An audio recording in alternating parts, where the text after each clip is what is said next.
Welcome back, guys. This is your friend, the What If guy, back with another fanfiction. This is the first part of What If Issei Entered the Tournament of Kings. Now before starting, please give this video a like and subscribe to the channel if you want more videos like this. Now let's get into the fanfic. Rias Gremory didn't know what to do, so she sought out her best friend Sona Citri. If there was anyone who could help her, it was Sona. Rias admired her friend's genius mind and skills. The two of them haven't even matured yet, and Sona had already used several of her evil pieces while Rias had failed to use any of her own. In a way, Rias was envious of Sona. Even so, they were best friends that had grown up in the Underworld and even came to Japan together to attend school. It seemed like the entire Underworld was against her. All Rias wanted to do was marry for love. Not to some arrogant man named Riser Phoenix. She saw the way he treated his servants and knew she would be just another notch under his belt. It disgusted her and she couldn't stand it. Sona, you have to help me. I can't possibly marry someone like him, Rias said, begging her friend. I'm sorry, Rias, but I don't see a way out of this. You won't be able to convince them with the state the Underworld is in. We are still recovering from the last great war, Sona said, deep in thought. There has to be something, anything. Rias said desperately. There might be that would be too risky, Sona said, pushing her glasses up. What is it? Tell me. Rias said desperately. The only way to break off the engagement, you would have to sacrifice everything, Sona said, looking at her friend seriously. What do you mean? Rias asked hesitantly. You would have to renounce your family name, give up your status of high-class devil, forfeit your evil pieces, and become a servant to another devil, Sona said, looking sadly at Rias. I'd have to give up everything? Rias said in shock. It's the only way. If you do that, I can protect you in my peerage. I still have some evil pieces left, Sona said, taking her friend's hand. You mean, I'd become your servant? Rias asked her. We would still be friends. Eventually you will be able to work your way back up to a high-class devil again and get your evil pieces back, Sona said, trying to lift her friend's mood. Rias was deep in thought. She knew exactly what all of this meant. She would be giving up her right to be a Gremory and her right as heir. She would have to give up her status and freedom so she could break off this engagement. If everything succeeded, she would be able to get her evil pieces back and nobody would be able to control or manipulate her ever again. Would it all be worth it? I'll do it, Rias said, literally putting her life in her friend's hands. I'll protect you, Rias. I swear, Sona said, pulling her friend into a hug. For the rest of the night they made their plans. They knew they would have to act fast because the engagement party was tomorrow. It was then that they would make their move. They would do it in front of everybody so no one could doubt her resolve. The next day everything had been set into motion. There was no stopping them now. Rias and Sona were dressed elegantly for the engagement party. It was a party with many members of both the houses of Gremory, Phoenix, and a few other noble houses. Nobody here actually cared that Rias was against the wedding, as long as it increased their status and secured the bloodlines for future generations. It disgusted Rias, and she couldn't stand these nobles or their politics. The party was coming to a climax and Rias knew she had to make her move before the formal engagement was announced. The two of them climbed to the top of the grand staircase to stand above all of them. Sona gave her an encouraging nod and Rias took a deep breath. She tapped on her champagne glass to gather everyone's attention. Eventually the entire party had gone silent to listen to what she had to say. She recognized many of their faces and to a select few she silently apologized for what she was about to do. Everyone, I have an announcement to make, Rias said, and she knew what they were all expecting, but she was going to disappoint all of them. From the moment I was born, this marriage has been prearranged. I wasn't given a choice or a say in the matter at all. So, I Rias Gremory at Herbie denounce my family name, my right as a high-class devil, and I forfeit my evil pieces, Rias said in a glorious rage of rebellion. Everyone was shocked and an outcry of anger erupted through the crowd. The members of the Phoenix family became angry with the Gremory family and members of the Gremory family were angry and confused towards Rias. Rias, what are you doing? What is the meaning of this Gremory? This is unacceptable. As a friend and someone who truly cares about her. I Sona Citri clam Rias Gremory as my servant and place her under my protection, Sona said, glaring at all of those below her. This only caused further outcry that blamed the Citri family, and it started to look like fights were about to break out. They were all angry and confused, and Rias could care less about what the repercussions would be. She wouldn't be manipulated any longer. This is an outrage. Explain yourselves. Is the Citri family behind this? The Citri family has nothing to do with this. This is my own free will. I will not be controlled like some puppet. Rias shouted at all of them, and the yelling only ensued. Without even realizing it, someone had stepped up beside Rias's side.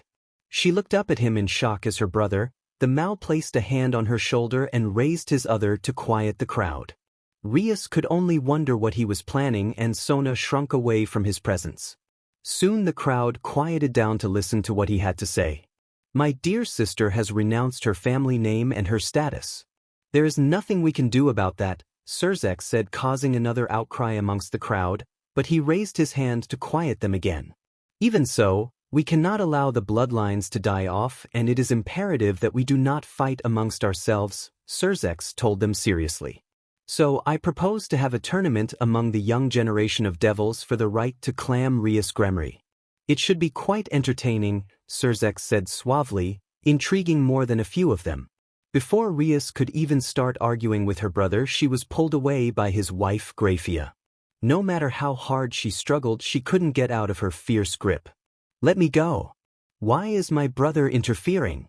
I'm not some trophy to be won. Rias shouted, struggling against her grip. Suddenly Grafia turned and slapped Rias hard across the face. You foolish girl. Do you have any idea what you have done?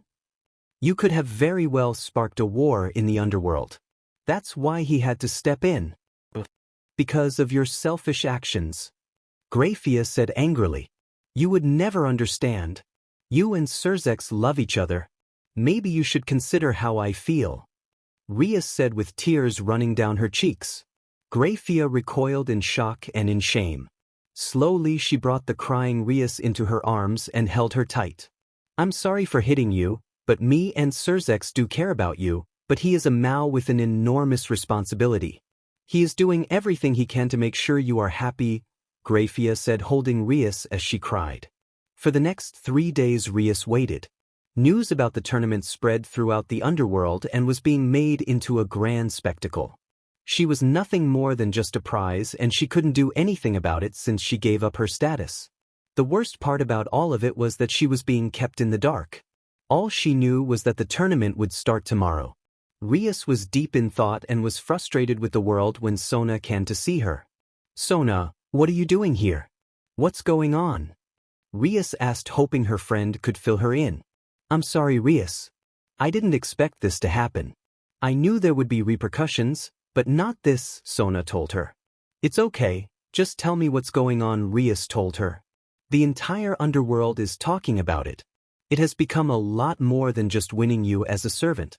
It's all about who is strongest of the young devils, but everyone seems to have their own reasons for competing, Sona explained.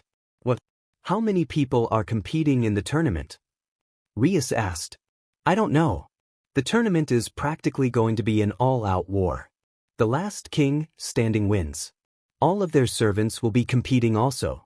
So those with more servants have an advantage, Sona said, pushing her glasses up. What? Something of that scale is ridiculous, Rias said in shock. Exactly, which is why it is such a huge commotion in the underworld. There are too many competing in the tournament to do standard rating games. I've even heard other factions are interested in watching. Everyone is exploiting this tournament and no one is sparing any costs. You threw the stone in the pond and the ripples turned into tidal waves, Sona said irritably at her friend's situation. What am I supposed to do? What's going to happen to me? Rias asked, trembling in front of her friend. Don't worry, Rias. I have a plan and I will make sure that we win. We will defeat Riser and everyone else, Sona said, grinning with confidence. We? Rias asked, but Sona couldn't tell her anything more. Issei-senpai, do you even know why we are competing in this tournament? Kaneko asked. For the freedom of Oppai. Issei proclaimed and moved his fist in the air. Kaneko face-palmed and Akino giggled at her master and king. Everyone in his peerage knew he had a one-track mind. It wasn't hard for them to figure out what he was thinking about. He was clueless, perverted and had no natural leadership skills. Even so, all of them would follow him blindly. He had saved them all from terrible fates and he cared for all of them. They were like the family that none of them ever had. Akino, this is scary, Asia, the newest member of their peerage, said. Don't worry. Just stick with me and Issei and you'll be fine, Akino assured her and patted her on the head. We won't let anything happen to you, Kiba said with his Prince Charming smile. I want to protect everyone too, Gasper said suddenly. We've been training very hard so let's do our best, okay, Akino said to everyone. For Oppai, Issei shouted. For Oppai, Gasper declared shakily. Akino giggled while everyone else face-palmed. The Hyoudou group would be participating in the tournament tomorrow. It was perfect timing considering that they all had just finished their own intense training.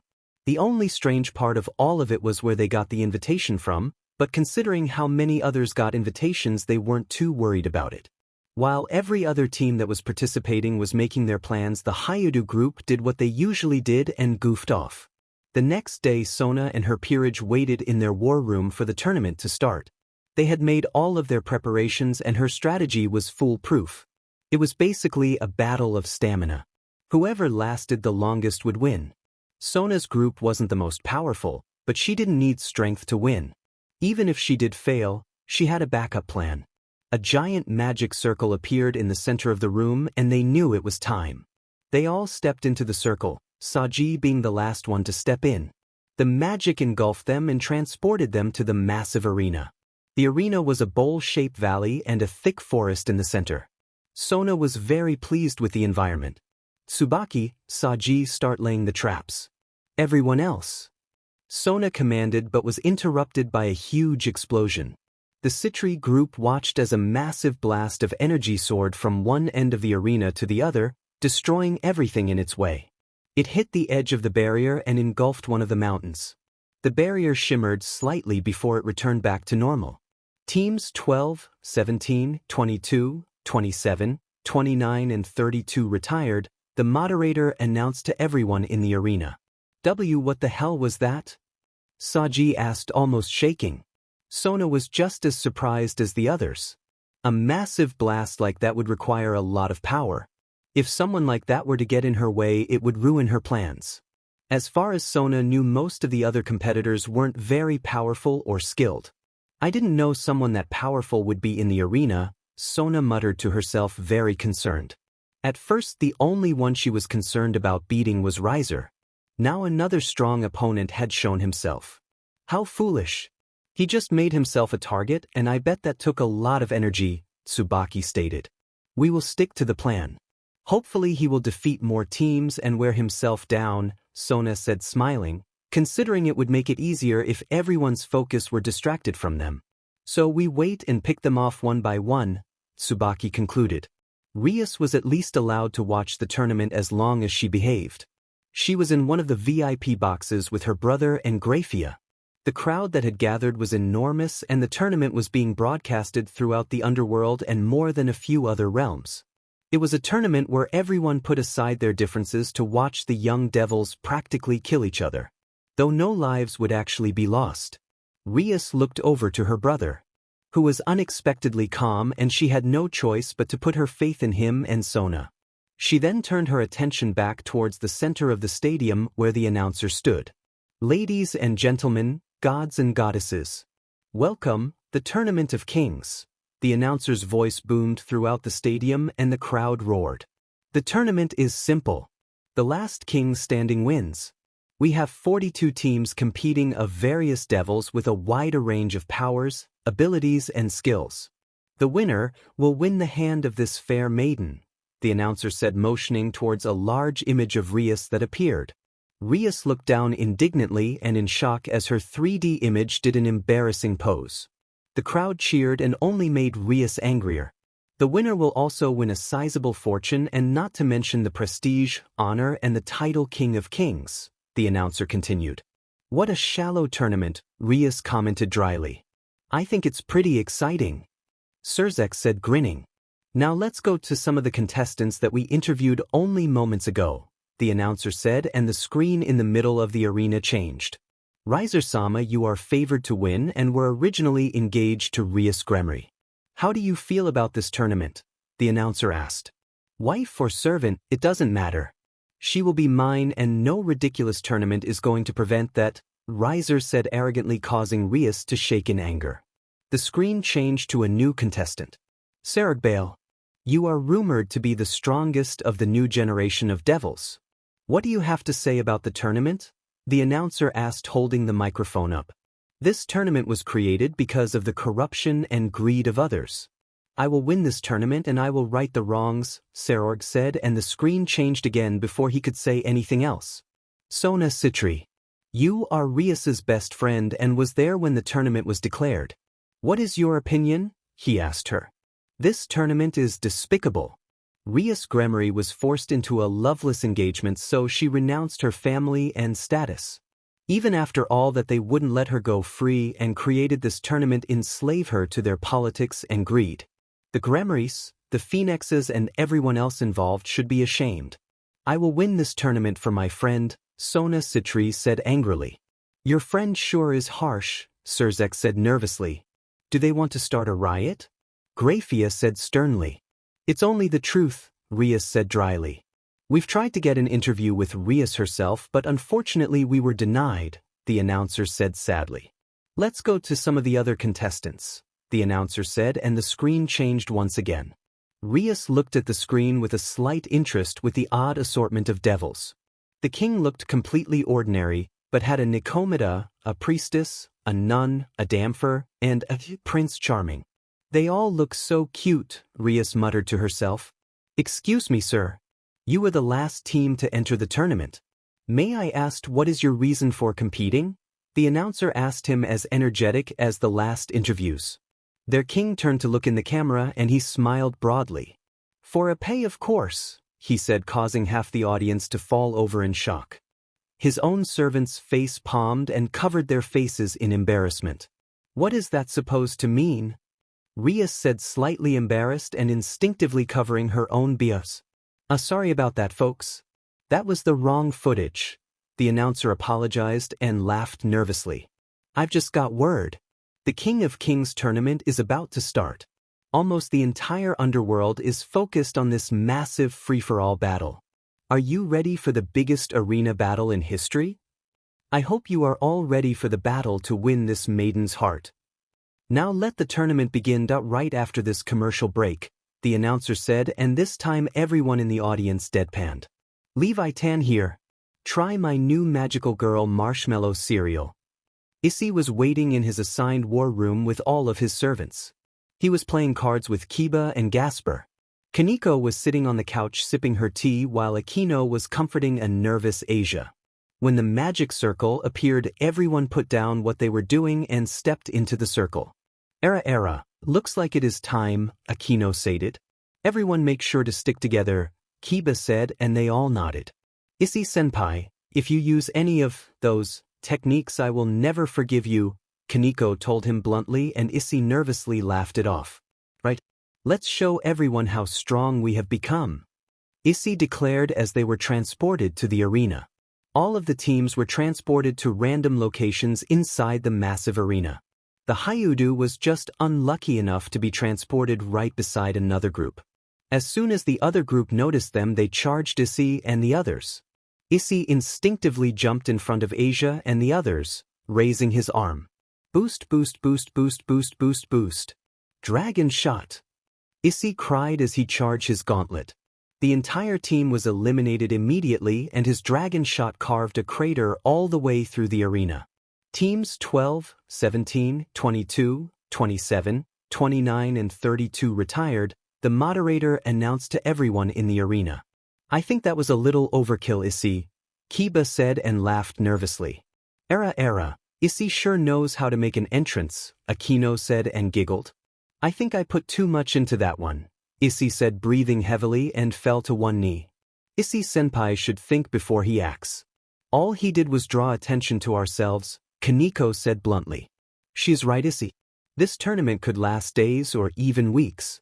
We won't be able to fight everyone by ourselves, Akino said, siding with Kaneko, and everyone else nodded their heads. I guess I didn't have to use Dragon Shot.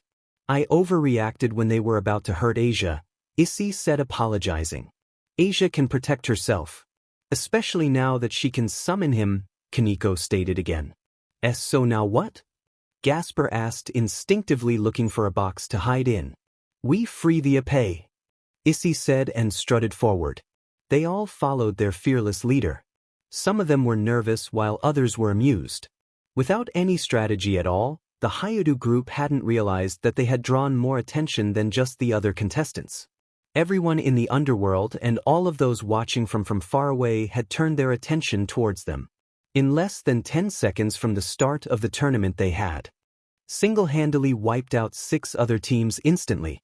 The Isse Hyoudou and his peerage had made their appearance. Rias was watching the screen as it paneled over the arena. It showed several of the teams that had spawned. Rias could tell this was going to be a long, drawn-out, and boring battle. That was until a massive blast ripped its way across the screen in front of her. She sat up in shock as she looked at the massive screen in the center of the stadium. When the moderator had announced that 6 teams instantly retired, everyone was shocked into silence. What the hell was that? Rias asked her brother, but he only smiled. The camera took only a moment to readjust and locate the one who fired the shot. The smoke and dust was covering him and his peerage, but their silhouettes looked ominously frightening, especially the glow coming from his arm. Everyone waited in silence as the smoke cleared. When it finally cleared, everyone's jaws dropped in shock. It was the Oppai guy from the interview. Graphia, make sure they reinforce the game field and have the moderators watch that particular group as well. We don't want any casualties, Surzex told her in a whisper, but slightly amused. This is amazing. Team 42 has instantly eliminated 6 teams in mere seconds. Who is this mysterious devil? Know only as the man who fights for Oppai, the announcer said energetically after regaining his composure. The entire tournament was focused on them without them realizing it. It was complete silence as the whole stadium strained their ears to hear every word they said, which only brought up more unanswered questions. Who are these unknown devils? What is Issei's obsession with Oppai? Will they succeed in freeing the Oppai of Rias Gremory, the Crimson Ruin Princess? The announcer said over-energetic. Rias blushed deeply at the indignation. It only infuriated her more now that the tournament was about her Arthas. Does the humiliation ever stop? In the next 45 minutes, 7 teams converged on the spot where Issei had fired his dragon shot. Everyone watched intently at the all-out battle. Eventually, 3 more teams were eliminated and the other 4 retreated. In the next few hours, there was only minor skirmishes and no other teams were retired. By the end of the first day, 9 teams had already been eliminated. When the camera found Riser, he was sitting in the center of the arena inside a stadium and had not moved the entire day. Serorg Bale was likewise sitting on an outcropping with his peerage that overlooked the valley. They tried to find Sona, but she was nowhere to be found. So that wrapped up the first day of the tournament. Issei-senpai, I found a cabin with some food inside, Kaneko says, pointing just past a grassy hill. Awesome. I'm so hungry, Issei said, holding his stomach. Great work, Kaneko, Akino says encouragingly. It seems a little suspicious, Kiba commented as they neared the cabin. It must be our safe house, Issei said, walking up to the cabin. Safe house? Asia asked. Yeah, each day that we survive we get food and water. Depending on our success for the day, they might give us a safe house to eat and sleep in, or something like that. I must have forgotten to tell you all, Issei said, scratching the back of his head. So they are encouraging people to fight constantly, Kiba commented. So it's safe? Asia asked and Issei nodded. Will there be a box inside? Gasper asked hopefully. Issei opened the door slowly, and when the cabin didn't explode, the rest of them followed him inside. There was a table with 2 wooden benches with a huge array of drinks and food. There was also a futon and blanket for everyone as well. On the table was a card. Akino picked it up and read it out loud. Congratulations. For eliminating the most teams today, the Hyoudou group has been awarded this safe house. The moment you entered the safe house, an 8-hour barrier was activated for your convenience. Signed, the tournament committee, Aquino said to them. So it is for us? Asia asked, looking around. If we get this, then what does everyone else get? Kiba wondered out loud. Even if you don't do anything, you still get food and water, Issei explained to them. So a lot of teams must be sleeping outside then? Kiba asked and Issei nodded. Era, I think it was nice of Issei to win us this safe house then, Aquino said and hugged Issei, who laughed nervously. Without any further worries, they ate their fill. Asia and Kaneko made sure to pack up some of the non-perishables for tomorrow. Issei loved his peerage and was lucky to have them, even though 2 of them were guys. Even if his dream was to become harem king, he wasn't just going to leave those 2 to their doomed fate. Besides, Aquino had insisted, saying they would help him become stronger, which in the long run improved his chances of becoming harem king. If Issei had to break down his team, then Aquino would be the brains, Kiba would be the skills, and Isse the healer. Kaneko was their strength, while Gasper was he was Gasper, but was sometimes scary when he transformed into that thing. Last of all was Issei, who considered himself useless without them. Issei may be powerful, but he wasn't skilled with swords, senjutsu, magic, healing, or turning himself into bats. He wasn't a tactician either and rarely came up with a plan for anything. If it was serious enough, he left it to Aquino and Kiba. It was just how they were. They covered each other's weaknesses and looked out for each other. They trained to become stronger all of the time so they could protect each other. Oftentimes he felt like he was missing something, but he still had a knight, a rook, and 8 pawn pieces left, so he wasn't too worried. The next day, Sona and her peerage had awoken in a small cave that they took shelter in last night. They had spent the entire day prior setting up traps. During the night they had taken turns keeping watch. When they received their food and water, they sparred some for the next day. Sona's strategy was going along perfectly. 2 teams had fallen into their traps in the middle of the night. Their traps were simple yet highly effective. Saji was sitting in the back of the cave surrounded by Tsubaki's mirrors. Saji's absorption lines were currently coming out of 2 of the mirrors. On the other side of the mirrors were the 2 teams that fell into their traps. Each one of them had an absorption line attached to their body, and Saji had been slowly draining their power all night. They were unable to cut the lines or destroy the mirrors and quickly became unconscious. Saji, how's it going? Sona asked him. Good, but I still need more power. These guys are about out, Saji said, and then noticed motion in one of the mirrors. Without hesitation, Saji shot out 3 more absorption lines and ensnared his targets. Soon their teammates rushed up to help, but they were all eventually caught in the trap. Saji had over 20 absorption line out and he strained to concentrate. That's about as many as I can do, he told Sona, absorbing all of their strength. Okay, finish off the others. You are going to need to be able to ensnare more people. We need as much strength as we can get, Sona told him, and Saji SED out the last bit of energy from the other 2 teams, forcing them to retire. The moderator announced the elimination of 2 more teams to everyone in the arena. That should wake them all up, Sona said, pushing up her glasses. Everything was going according to plan and Saji was at the center of all of it. That is why they had to protect him at all cost. Halfway through the night, Sona and the others had scouted out several enemy camps and set up more traps. Now that they were waking up, they should fall right into them. Only moments later, 3 more teams fell victim to Saji's absorption lines. Saji was now currently past his limit and was absorbing tremendous amounts of power. I can't hold this many lines at once. I'm going to have to transfer them now, Saji informed Sona, and she nodded as they had planned. Soon his absorption lines were jumping in and out of the mirrors, disconnecting and reconnecting themselves. When Saji was done, he only had 1 line that was connected to all of them. Each of them was getting power through an absorption line and was being drained by another until the chain finally ended with Saji. They would store this energy and release it when it was time. Can you believe it? Right off the bat for day 2, the Citri group has eliminated 2 teams simultaneously and another 4 have fallen in their trap. They are eliminating teams without even being there, the over-energetic announcer broadcasted. Rias watched, grinning down at the screen. She knew what her friend's servants were capable of. She knew immediately that it was Tsubaki and Saji's doing. Rias hoped she would never have to face her friend in battle or even a raiding game. Just playing chess with her, Rias knew she was outclassed in strategy. While Sona had been on the move, it seems like Riser Phoenix and Serorg Bale haven't moved at all. As for the Hyoudou group, the announcer said excitedly as the screen paneled over to their cabin. That they're still sleeping, he concluded, not so excited. The screen paneled over to other teams that were still competing. Rias knew some of them, such as Sigvera Agars, Diodor Astaroth and Glacia Labilis. She could only wonder what motives they were competing for. Rias wasn't particularly fond of any of them either. "Oh, what's this? It looks like a coalition has formed," the announcer yelled excitedly. On the screen were 3 devils with over 20 of their servants behind them.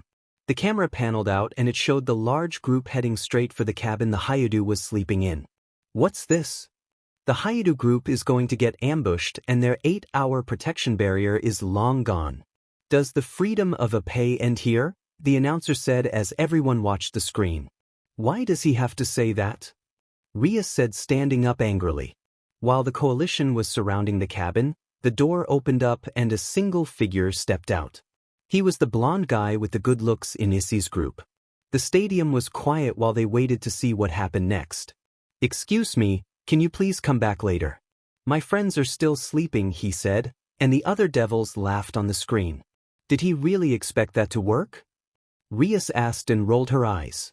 "Just watch," Rias Surzex told his sister. "What, for them to be massacred?" Rias asked, watching the screen. "Just get out of the way, pretty boy, and you won't get hurt that much," one of the devils said, snickering. "You should turn black while you still can," the blonde guy said calmly. "What did you say, trash?" one of the devils yelled, pulling out his sword. "Just for that we're going to make sure you and your friends suffer before we eliminate you," another devil said, also pulling out his sword. "You won't lay a hand on my friends," the blonde said, no longer smiling. He held out his hand and a sword appeared out of nowhere. Though it wasn't like any sword Rias had ever seen. It looked like a holy sword, but how was he wielding it? Rias looked at her brother, who was watching the screen with interest. Rias looked back at the screen only to be completely shocked. 6 of the devils had already fallen. "What happened?" "I only looked away for a second," Rias thought, staring down in amazement at the blonde standing above his disappearing foes. "I am Yudo Kiba, Isse Hyoudou's knight," Kiba said calmly, raising his sword to them. "What the hell just happened? I didn't even see him move. Attack him all at once. He's too fast to go one-on-one," one of the coalition leaders said. Rias watched them all close in on him and Kiba didn't even move an inch. They had him completely surrounded. He wasn't going to escape. Then the ones closest charged and Kiba put his palm on the ground. "Sword birth!" Kiba yelled and dozens of swords emerged from the ground. The crowd was stunned as he instantly wiped out all of the devils surrounding him. All of the devils that had been pierced by his swords faded away as they were transported out of the arena. The only ones left were the 3 leaders of the collation. "Who is this guy? Quick, take out his king." They won't be able to survive this blast," the devil said, raising his hands above his head. A mass of red energy formed between his hand. The other 2 devils stood in front of him, creating barriers. "Like I said," Kiba said, and with blinding speed shattered their frail barriers. "You won't lay a hand on them," Kiba said, and cut them down easily. "So that fast," the devil said, and the 3 of them disappeared. The Hyoudou group's knight defeated 3 groups single-handedly. Is everyone in the Hyoudou group this powerful? "Who are these crazy Oppai warriors?" the announcer yelled, and the crowd cheered. "Oppai! Oppai! Oppai! Oppai!" "This is so embarrassing," Rias said, covering her face with both of her hands. "I think it's pretty entertaining. It could make a good movie. Or even a TV show," Surzex said thoughtfully. "Don't even think about it," Rias yelled at her older brother. Kaneko woke up and rubbed her eyes. She was in between Issei and Asia with Akino on the other side of Issei. She stretched out like a cat. When she looked around, she noticed that Kiba wasn't in the cabin anymore. Before she could start to look for him, Issei started to stir. Kaneko could see his lecherous face and his twitching fingers. Eki thoughts are forbidden, Kaneko said, having chopped Issei in the head. Ow! Issei cried out and rolled into Akino. Oh Issei! You're so frisky in the mornings. Akino said, grabbing onto Issei. Huh! Issei said, realizing where his face was conveniently placed. The whole underworld could be watching, but if you want to do it now, I don't mind, Akino said seductively. Commercial break, the announcer yelled, and it switched over to Leviathan again. I won't lose to Akino, Asia said and jumped onto Issei. Looks like Isse-chan wants to join in, Akino said, holding Issei's head against her Biarthus. I'm so lucky that such nice feeling Issei thought while being between the two beautiful women. Do you ever think of anything else? Drake asked him. What else should I think about? Issei asked him, but Drake only sighed. Issei-senpai, we should get moving before someone finds us. It would be bad to be caught off guard, Kaneko said, gathering up their stuff. Just then Kiba walked into the door, but Issei didn't notice. Kaneko watched him curiously, wondering where he had been. Kiba just smiled and took a drink of water. In the end, Kaneko had to convince Akino and Asia to get moving so Issei wouldn't be distracted. They reluctantly left the cabin behind. They were walking through the dense forest. Kiba and Akino were alert while Gasper stuck with Kaneko and Asia with Issei. It seemed like the farther they walked into the forest, the denser it got. It began to get darker and a fog began rolling through the trees. I can't see anything, Asia said worriedly. It's sea cold, Gasper mumbled. Let me fly above the trees and see where we are, Akino said, and spread her wings and soared through the canopy. What do you see? Kiba asked from the ground. The forest is huge, but the fog is what is suspicious. It's most likely Akino was saying, but was cut off by a blast of energy followed by the crackling of Akino's lightning. A trap, Kiba said and ran towards the noise. Akino! Issei called out, but he couldn't just leave Asia, Kaneko and Gasper by themselves. Let's follow them, Issei said, but when he turned around they were gone. Asia! Kaneko! Gasper! Issei called out but heard nothing. Issei ran through the forest calling out all of their names but heard nothing in return, and the fog was too thick to see anything. Riser Phoenix's peerage wipes out another team, the announcer said energetically as the moderator announced another team's retirement. That's the third team today. It seems like Riser and his peerage are guarding the stadium and using it as a stronghold, the announcer explained to the crowd. The Citri group finished off the ones caught in their traps and have already ensnared 2 more teams. They are leading the day with 6 team kills. Sona's strategy seems to be to dwindle down her opponents, but how will she manage against Sarorg, Riser, or the Oppai warriors? The announcer said as the crowd hung on every word. The crowd started cheering for the Hyoudou ground and the Citri group. It was mostly the women and their coward husbands cheering for the Citri group while the brave men and children cheered for the Hyoudou group. Oppai! Oppai! Oppai! Citri! Citri! Citri! Women were scolding their children and husbands for cheering for Oppai. Small skirmishes of their own broke out in the stadium. The crowd was going crazy. The children were running rampant. The peanut vendors were selling peanuts. Though, the second the announcer mentioned anything about the Oppai warriors, the crowd went silent. They all wanted to know what would happen next. Would they be defeated this time, or would they continue to fight for Oppai? Oh, this is definitely an interesting development. The Oppai warriors have been split up. Issei, his queen, and Kiba are all alone while the 3 youngest of the Oppai warriors are left all by themselves, the announcer announced. Everyone was silent, even the peanut vendors. The women crossed their fingers and the men waited on the edge of their seats. The children were playing Oppai warrior with an unlucky uncle that was chosen to be the evil phoenix. Dragon shot! The kid yelled and punched his uncle in his male anatomy. Team Phoenix retired, the kid said, standing on his poor uncle. It looks like the 3 young Oppai warriors could be in trouble, the announcer said as everyone watched the massive screen. Asia and Gasper were cowering behind Kaneko. The fog and the trees were too thick to see anything, but they kept hearing these strange noises. They were separated from everyone, so they stayed close so they wouldn't lose anyone else. I think there is someone out there, Gasper said shakily. 4 of them. They are trying to ambush us, so don't let your guard down, Kaneko said, able to sense them with her senjutsu. Should I summon him? Asia said worriedly. No, I won't allow it, Kaneko said sternly. What should we do? Gasper asked. Just stick with me and don't get separated, Kaneko told them. Suddenly Kaneko sensed an object coming at them at high speeds. She grabbed Asia and Gasper and pushed them to the ground as the weapon soared over them. Kaneko was immediately back on her feet as one of the enemies rushed towards them. She was just barely able to deflect their attack. She could barely see the hooded figure, but all she needed to do was focus on her senses. Kaneko! Asia yelled, watching her friend fight off two of the hooded figures. Don't worry about me, Kaneko said as she grabbed one of their arms and threw the hooded figure into the other one. Asia, I can't see them, Gasper said, his eyes glowing. If Gasper couldn't see them, then he wouldn't be able to support Kaneko. Asia wasn't sure what to do. Kaneko was soon out of sight, but she could still hear them fighting. Suddenly one of the hooded figures grabbed Gasper. Gasper! Asia cried out, but he was gone.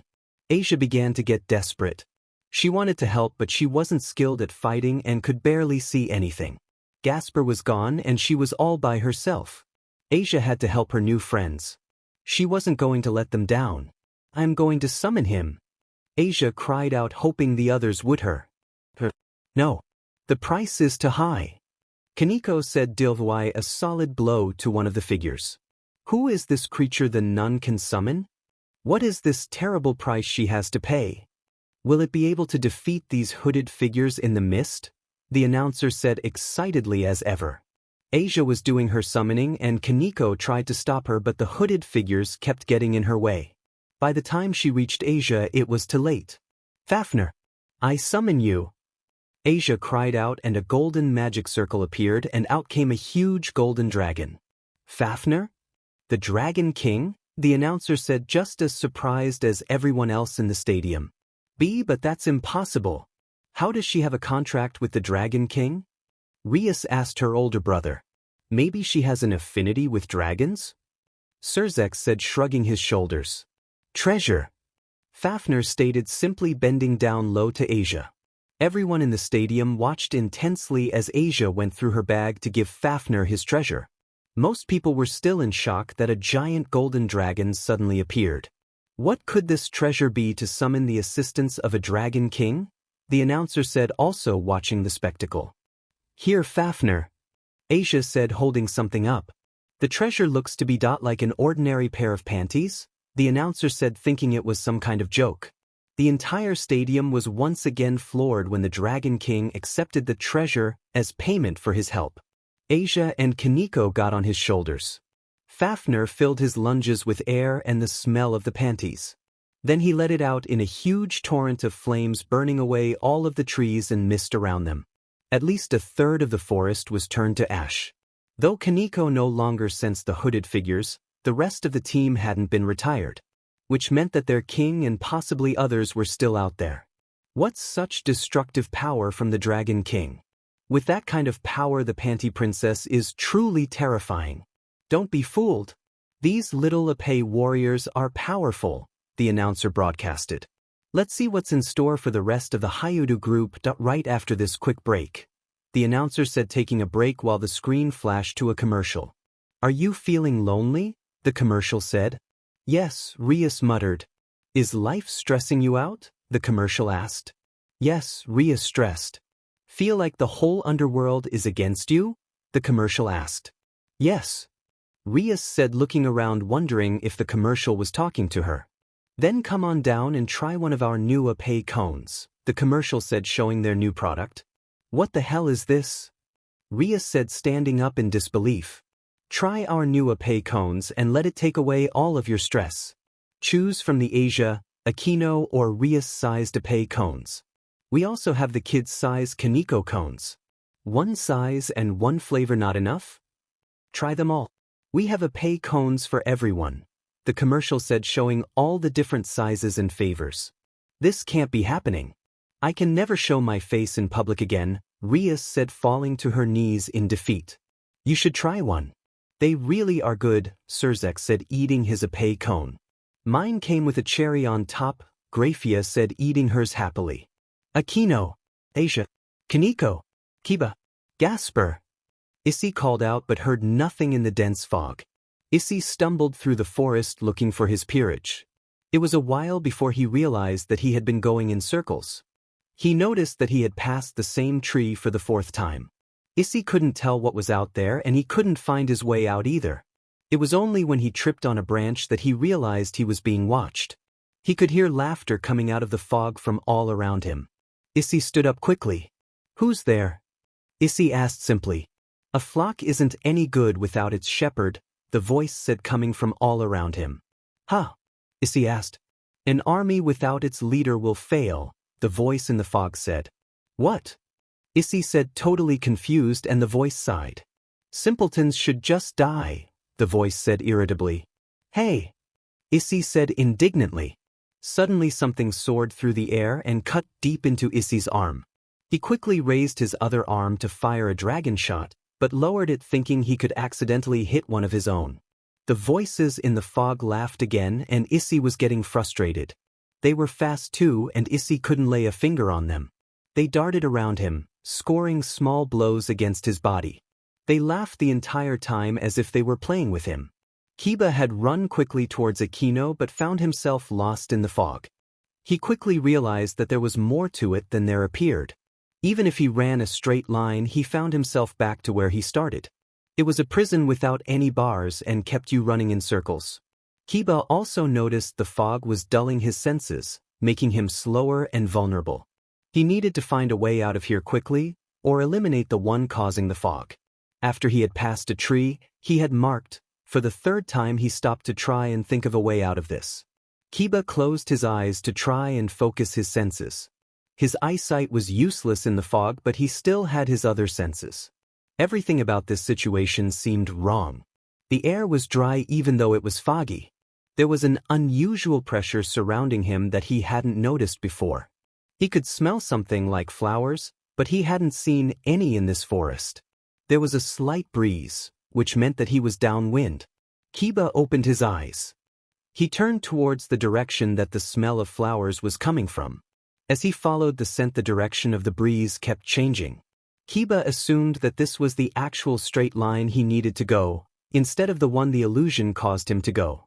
As he followed the scent, it began to get stronger and the fog began to get thinner. As he was getting closer, Kiba began to move quieter. Then just ahead he heard some shuffling behind some bushes. Kiba crouched down low and got as close as he could. Only a few yards away, Kiba could see a hooded girl looking off into the forest. "Where are they?" "They should be here by now," the girl mumbled uneasily. Kiba formed a sword in his hand and approached the girl from behind. The girl didn't even realize he was there until his sword was against her throat. She stiffened in fear as she realized what had happened. "How did you escape?" the girl asked nervously. "Your perfume. The illusion only affects a person's line of sight and their body's equilibrium, which causes them to run in circles. It doesn't affect the other senses. So I just followed my nose," Kiba said, and the girl was shocked realizing her error. "Nobody has ever figured it out before," the girl said, completely surprised. "Now tell me, where are the others?" Kiba said with an evil grin. "I'll never tell you," the girl said defiantly, but glanced off into the forest. "You just did," Kiba said, smiling, following her line of sight and prepared to finish her off. "Please don't hurt me." I retire," the girl said, retiring herself, and she disappeared in a flash of light. "She seemed like a nice girl," Kiba said, putting away his sword. He looked behind him and frowned when he noticed that the fog hadn't disappeared. It must mean that someone else had created the fog. All he had to do was find them and eliminate them. Then his friends won't be so easily trapped. "Oh no! What about Gasper?" Asia cried out, looking around at the destruction. "He's fine. Look," Kaneko said, pointing up to the sky. Bats were frantically flying around in the sky. Soon they began to form together and Gasper rejoined Asia and Kaneko. "What about the others?" Asia asked, still looking around worriedly. "They should be fine. I think Fafner knew what he was doing," Kaneko said, also hoping their friends were not caught in the blast. Treasure," Fafner said, sniffing the treasure on his horn. "Or not," Kaneko said, face palming. Fafnir soon disappeared back to where he had been summoned. The three of them quickly ran back to the forest to find the others. Just as they reached the edge of the forest, they ran into a familiar face. Kiba! Asia cried out. Oh good, you're all safe, Kiba said, but sweat dropped when he saw the destroyed forest. Kiba-senpai, where is Issei-senpai and Akino-senpai? Kaneko asked him. I don't know, but if we are still here then Issei should be fine, Kiba told them. Asia and the others felt a little more relieved, because if Issei had been eliminated they would all have been transported out of the arena.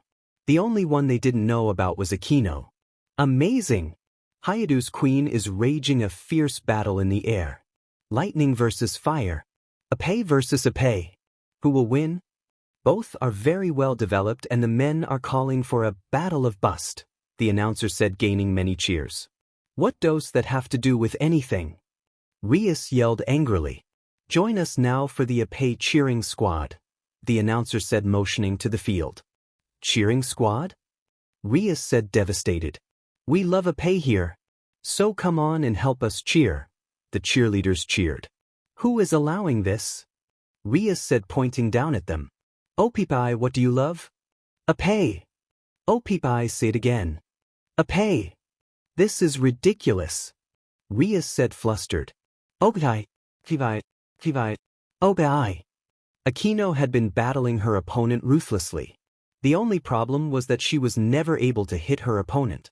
Every time she hit her opponent it was an illusion and it disappeared in a wisp of smoke. You'll have to do better than that, lightning priestess, the other woman said, laughing. I'll be finished with you soon enough, Akino said, grinning sadistically. There won't be any time left when we eliminate your king, her opponent told her, laughing. Then I guess I should get serious, Akino said gravely. Akino drew upon her massive demonic power. The air began to crackle under pressure. The other woman immediately stopped laughing. Akino summoned forth her lightning once more, but this time it was in the shape of a dragon. Its roar echoed throughout the forest and it flew through the sky around Akino. You may be able to fool me with your illusions, but you won't be able to fool him, Akino said, motioning towards her lightning dragon. What the hell is that? The woman said, terrified of the massive dragon. The dragon charged the woman and when her illusions failed her she abandoned them to flee. Now it was Akino's turn to laugh as the dragon chased her through the air. Just before the dragon caught up to her she turned around. The dragon seemed to be playing with its food much like Akino plays with her prey. Don't mess with me, the woman said, summoning a massive fireball. The woman shot the fireball at the dragon. The dragon flew straight towards it, opened its giant maw and consumed the fireball. The woman went white with fear and wasn't even able to run as the lightning dragon consumed her next. Akino giggled, enjoying the screams or her opponent. All around below her the fog began to disappear. It looked like she had stopped the one who summoned the fog. Now all she had to do was regroup with the others and hope that they were all right. Isse Hyoudou was having trouble fighting in the fog. There was at least 5 of them attacking him from all directions. Every time he would get close to one of them another would attack him from behind. Issei had taken numerous blows to his body, but it was the fog that was frustrating him the most. He finally realized that they were not too fast. He was just too slow. The fog was making him weaker the longer he was in it. Issei wasn't even sure if he could fire a decent dragon shot anymore. Men are so predictable.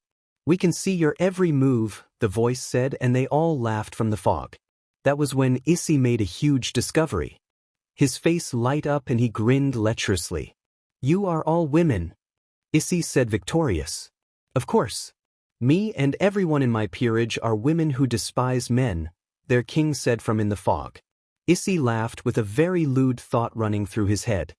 His fingers started to twitch in anticipation. He had even completely forgotten what Kaneko had told him earlier. He had been waiting so long to use this move again. I want to hear the voice of your Oppai. Issei said, gathering his energy around him. What the hell are you saying, pervert? I think he's going delusional from blood loss. He's just a disgusting man. Bilingual. Issei yelled out and a field of energy unfolded with him at the center. What the hell is this? The girls asked, feeling the tingling of his magic. Quick, take him out before he does something weird, their king commanded. I'm going to finish him off from behind, the Oppai said, and Issei turned around and parried the blow. While he's distracted, I'm going to attack from above, another Oppai told him. Issei jumped out of the way, making sure to make contact with her as she nearly took his head off. Their Oppai were telling him where they were going to attack from, and he dodged and parried them all. Began to get frustrated and clumsy, but they kept coming. What's going on? We can't even touch him anymore, one of the girls said, frustrated. He must be able to see our attacks with that weird ability he just used, Air King concluded. It's more than that. Your Oppai tell me all of your secrets without lies, Issei said, trying to justify his glorious technique. He's reading our minds, one of the girls thought wrongly. No. I put up barriers to prevent that, their king said, getting frustrated. Oppai over there. What are you thinking? Issei said, pointing into the fog. This guy is scary and perverted, the Oppai said girlishly. Perverted, yeah, but am I really that scary? Issei asked the stunned girl. What about your Oppai? Issei said, turning around. I'll never forgive him for jeering me in the middle of a fight. Hey, it was only twice, Issei said honestly. Shut up. Don't say anything else, the girl said angrily. It's time to end this. What the? It can't be, their king said, and Issei could see the fog disappearing. What are your Oppai thinking? Issei asked their king. If the fog is disappearing, that means my queen has been defeated by that priestess. Her Oppai said in a cute girly voice unlike her actual voice. So your queen was defeated? So Akino must have won, Issei said happily. The fog was clearing and the girls were surrounding him. Some were wielding swords while others had magic glowing in their hands. Issei could see the strings of his magic connecting to all of them, and Issei grinned lecherously. I don't like the look on his face, the girl who thought he was scary said. Now it's time for my ultimate move, Issei said, raising his hand in the air, and all of the girls put their guard up. Dress. Break, Issei said and snapped his fingers. Issei could hear the beautiful sound of fabric being torn. All of their clothes had been torn to shreds, and Issei savored the beautiful sight. All of the girls screamed and tried to cover themselves. My clothes, one of the women screamed. No. Don't look, another cried out. Men are despicable. What a dirty, dirty trick, their king cried, blushing from embarrassment. What are we supposed to do now? Her servant said. What if the spectators are watching? One of the girls said, frantically trying to cover herself, and the rest of the girls panicked. I retire, their king said, panicking, and they all disappeared in a bright light. It seems like nothing can stop the Oppai warriors now. Akino has eliminated the opponent's queen. The illusions she had cast are beginning to disappear. Akino's Oppai were superior, the announcer cried out joyously. The crowd cheered and bought more Oppai cones. Everyone was having a good time, except for Rias Gremory. She was completely in denial. There was no way her luck was this bad. This isn't real. There is no way this is happening. I must be insane. That is just regular ice cream they are eating down there, and those kids are playing devils and angels. There is no such thing as Oppai cones or Oppai warriors, Rias muttered deliriously. Isse Hyoudou, the Oppai king, the announcer said, and the word Oppai made Rias' mind snap like a guitar string. Team 16 retired, the moderator announced suddenly. That was the team the Hyoudou group was fighting. Did the Oppai king defeat the rest of them? The announcer said as the camera found its way towards Issei. Thank you so very much for your Oppai. I will treasure them forever, Isse Hyoudou said, bowing low with his hands clasped. I just got word that Team 16, the only all-female team, has withdrawn. What has Isse Hyoudou done to their Oppai to make them withdraw? Let's see if we can ask Team 16, the announcer said as they sent someone to Team 16's war room. In the meantime, Rias watched the man on the screen. He was beat up, but he was grinning childishly. Rias clenched her fists in anger. That idiot had ruined her life. His stupid obsession with Oppai has embarrassed Rias beyond belief. If I ever get my hands on him, Rias said dangerously, her hand twitching with anticipation. It looks like Team 16 has refused to do an interview. They are calling Isse Hyoudou the enemy of all women, the announcer said, sort of confused. It seems like the Hyoudou group is about to regroup. They walked straight into an ambush and walked out completely unharmed, the announcer said. What's this? His own servant just attacked him for using a forbidden technique? The announcer told everyone as they watched Kaneko knocked out Issei after having regrouped with him. Kaneko, Isse, Gasper and Kiba met up with Akino and started searching for Issei. They eventually found him, all cut up and bloody, but he had never looked happier. Kaneko immediately noticed his lecherous face. Issei-senpai, did you use one of those forbidden technique? Kaneko asked dangerously. Huh? Issei said, just realizing they were there. Kaneko's eyebrows twitched in anger, and before Issei could even explain himself, she chopped him in the back of the head, knocking him out. Issei sure has a one-track mind, Akino said, giggling. Issei, don't worry. I'll heal you, Asia said and knelt next to Issei. Issei was healed and they all took a break until Issei regained consciousness. Akino was holding him with his head in her lap while Asia was sleeping on his lap. Akino had been with Issei the longest and best knew what kind of person Issei was. She never had such strong feelings for another and probably never would. Issei was the only one that Akino wanted to be with. Akino wondered how long it would be until she would be able to confess her feelings. Akino wasn't blind either. She knew that Asia and Kaneko had feeling for him as well, and she was okay with that. Akino just feared that Issei didn't love her the way that she loved him. Am I just a friend? Or do you only love me like a brother would a sister? Akino thought, looking down at the sleeping Issei. Akino-senpai. Kaneko said, sitting across from her. What is it? Akino asked politely, making sure to smile. You looked sad, Kaneko said, a little worried. Oh, I was just thinking. It's nothing, Akino said, smiling again, but Kaneko wasn't convinced. Doesn't it make you mad when he is so lecherous? To other women, I mean, Kaneko asked seriously. Issei has always been like that, Akino told her. But Kaneko began but was cut off. As long as I'm with Issei, I'm happy, Akino said sternly. Kaneko wanted to say more, but the look that Akino was giving her told her she better not. Kaneko didn't understand it.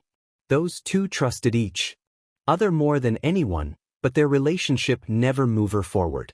Personally, Kaneko thought that Akino overthinks things and that Issei doesn't think at all. Stupid Issei, Kaneko muttered to herself. Issei just jumped into this tournament without even thinking. She doubted he even knew why this tournament was being held. Isse Hyoudou was a perverted idiot, but Issei was also the only one that Kaneko wanted to be with also. He had saved her from persecution and death. He had brought her happiness back from the void of nothingness and eventually reunited her with her sister. Kaneko owed Isse Hyoudou more than he would ever know. Kaneko could never leave his side, and never wanted to. Surzek-sama, the information you requested has come in, Rias said, handing him a stack of files. What's that? Rias asked, genuinely interested. Information about Isse Hyoudou and his peerage, Surzek told her. Why would you want to know anything about that guy? Rias said, shocked. Isse Hyoudou possessed the Longinus-boosted gear. Do I need more of a reason? Surzek asked her, flipping through the files. Yes. Rias said, irritated. If a devil was a Longinus possessor, then I should have known about it. Which means someone was hiding him from me, Surzek said seriously. But who or why? Rias asked, slightly concerned. The real question is, why reveal him now? Rias said, glancing towards Rias. There are a lot of things I'm not likening. Is this all of the information there is? Surzek asked Rias. Yes, Surzek-sama. There are no other records, and that includes the information the moderators recorded. It is very possible that someone was hiding them, Rias said seriously. But what's wrong? Rias asked.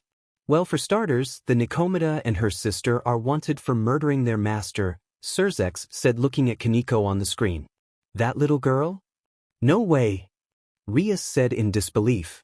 Also, devils can't use holy magic, but these two do, Surzek said, laying down Akino's and Kiba's files. These readings must be wrong. How can his sword produce holy and demonic energy? They are complete opposites. Rias said, completely stunned. That lightning looks familiar, wouldn't you say, Rias? Surzek asked his wife. Yes, Surzek-san, Rias said, narrowing her eyes. All of that aside, it seems like they are holding back. The nun gave that away when she summoned Fafnir, Surzex said in thought. What does all of this mean? Rias asked her brother. Best case scenario is nothing happens and they just have to answer a few questions, Surzex said to her sister. And the worst case scenario? Rias asked a little afraid. Worst case scenario is that someone has infiltrated this tournament, Surzex said simply. What would they gain from that? Rias said, but then it suddenly hit her. Me? They want me because I'm your sister? Rias asked her brother the Mao. They could want to start another great war, Grafia said simply. Then shouldn't we stop the tournament? Rias asked, slightly hopeful. And let the riots and noble houses break down into another civil war? Grafia asked seriously. She's right. We can't stop this, Surzex said, observing the tournament. Are you telling me I have to sit through who knows how many more hours of this Oppai torture? Rias screamed angrily. It's not all that bad, Grafia said, leaning against her husband suggestively. Later, dear, I promise, Surzex said to his wife. I'll get the candles ready, Grafia cooed to her husband before returning to her position as his maid. Just then Rias fainted from pure shock. Most people would never recover, but unfortunately for Rias she would recover, if only barely. We need more Oppai cones, Scotty, the manager said. I'm giving them all she's got, Captain, the Oppai vendor said. Get back to work, the manager yelled. Damn it. I'm a doctor, not a, he started to say. Exactly. You've seen plenty of Oppai of all sizes. We need your expertise, the manager yelled as the customers rushed their Oppai stands. Okay, these ones are finished, Saji told Sona, releasing his absorption lines, and the moderator announced their retirement. Good, how are you feeling? Sona asked Saji. Like I'm burning up on the inside, Saji said, sweating heavily. Here, let me redo the seals, Sona said, placing her hands on his back. The magic coursed through Saji's body and sealed away all of the extra power he had been storing. Sona hated putting her servant through this, but she had to protect Rias. She would have never considered it, but it had been Saji's idea and he was relentless about it, so Sona formed her strategy around that. That feels better, Kaito, Sei said, visibly relaxing. We only need a little bit more. Can you handle it? Sona asked him. Of course, Kaicho, Saji said, willing to show his determination. Saji sat completely focused in front of the mirrors, straining his eyes for any movement. Sona finished her seals and went back outside to help guard their position. Sona had her two bishops and her rook standing guard while her queen, Kinked, and her other pawn were scouting out the area and setting up more traps. They were taking a defensive position. They needed to survive until the end of the tournament. Everything was going according to plan. They only needed to wait a little longer, then they would end this tournament and make things right. The Citri group has 6 eliminations today. The Hyoudou group has 4. The Phoenix group has 3. Those are our top 3 for today. With 3 other teams eliminated, that makes 16 teams eliminated for day 2. Of course, the winner can only be the last team standing. Though I'm sure the Citri group might like a nice place to sleep tonight, the announcer said, counting up the tally. 25 teams have been eliminated and only 17 teams left. Congratulations to all of those that made it to day 3, the announcer said, ending day 2 of the tournament. It was getting near the end of the day. Issei had been out cold for about 2 hours. Kaneko felt a little bad but couldn't help but look at Akino enviously as Issei slept on her lap. Akino unconsciously played with Issei's hair and Kaneko wished that Issei would do that with her. Before Kaneko could get lost in her thoughts, Kiba walked up to them. Gasper was keeping watch in his bat form. It was very useful to keep multiple sets of eyes watching every direction at once. Kiba-senpai, Kaneko said as he got closer. Kaneko-chan, Kiba said politely. I have an idea, Kiba said, turning towards Akino. Fufu always thinking of strategies in the middle of battle? Never before, Akino said, giggling slightly. That's your job. You're good at predicting things. I'm good at assessing the situation, Kiba said, grinning. Here, hold Issei, Akino said, handing Issei to Kaneko so she could talk with Kiba. Senpai, Kaneko said, blushing as she held Issei so closely. So, what is this idea of yours? Akino asked, stretching out her legs. If we fell into another trap, we might not be so lucky, Kiba said, and Akino nodded. Why not eliminate that threat before it happens? Kiba said, and Akino grinned sadistically. What do you mean, Kiba-senpai? Kaneko asked, looking up at him. I've talked to Gasper and he's already locating the other teams, Kiba said, and the others noticed the bats flying off in different directions. You want to attack them while they are sleeping? Kaneko asked him. When they least expect it, Kiba told her. Interesting, Akino said with small lightning bolts jumping between her fingers. The sun was beginning to set as Kiba and Akino formed out their plan. Issei and Asia were beginning to wake up and they began to fill them in on the plan. Just before the sun set, a bright glow appeared nearby. Akino-senpai, look, Kaneko said, pointing at a small campsite that appeared. So we did win something today, Akino said, looking at Kiba knowingly. If it's like the cabin, the barrier will activate once we step inside the campsite, Kiba said. Good, then we can all meet back here when we are done, Akino said just as Gasper was coming back. What did my cute kohai find? Akino asked Gasper.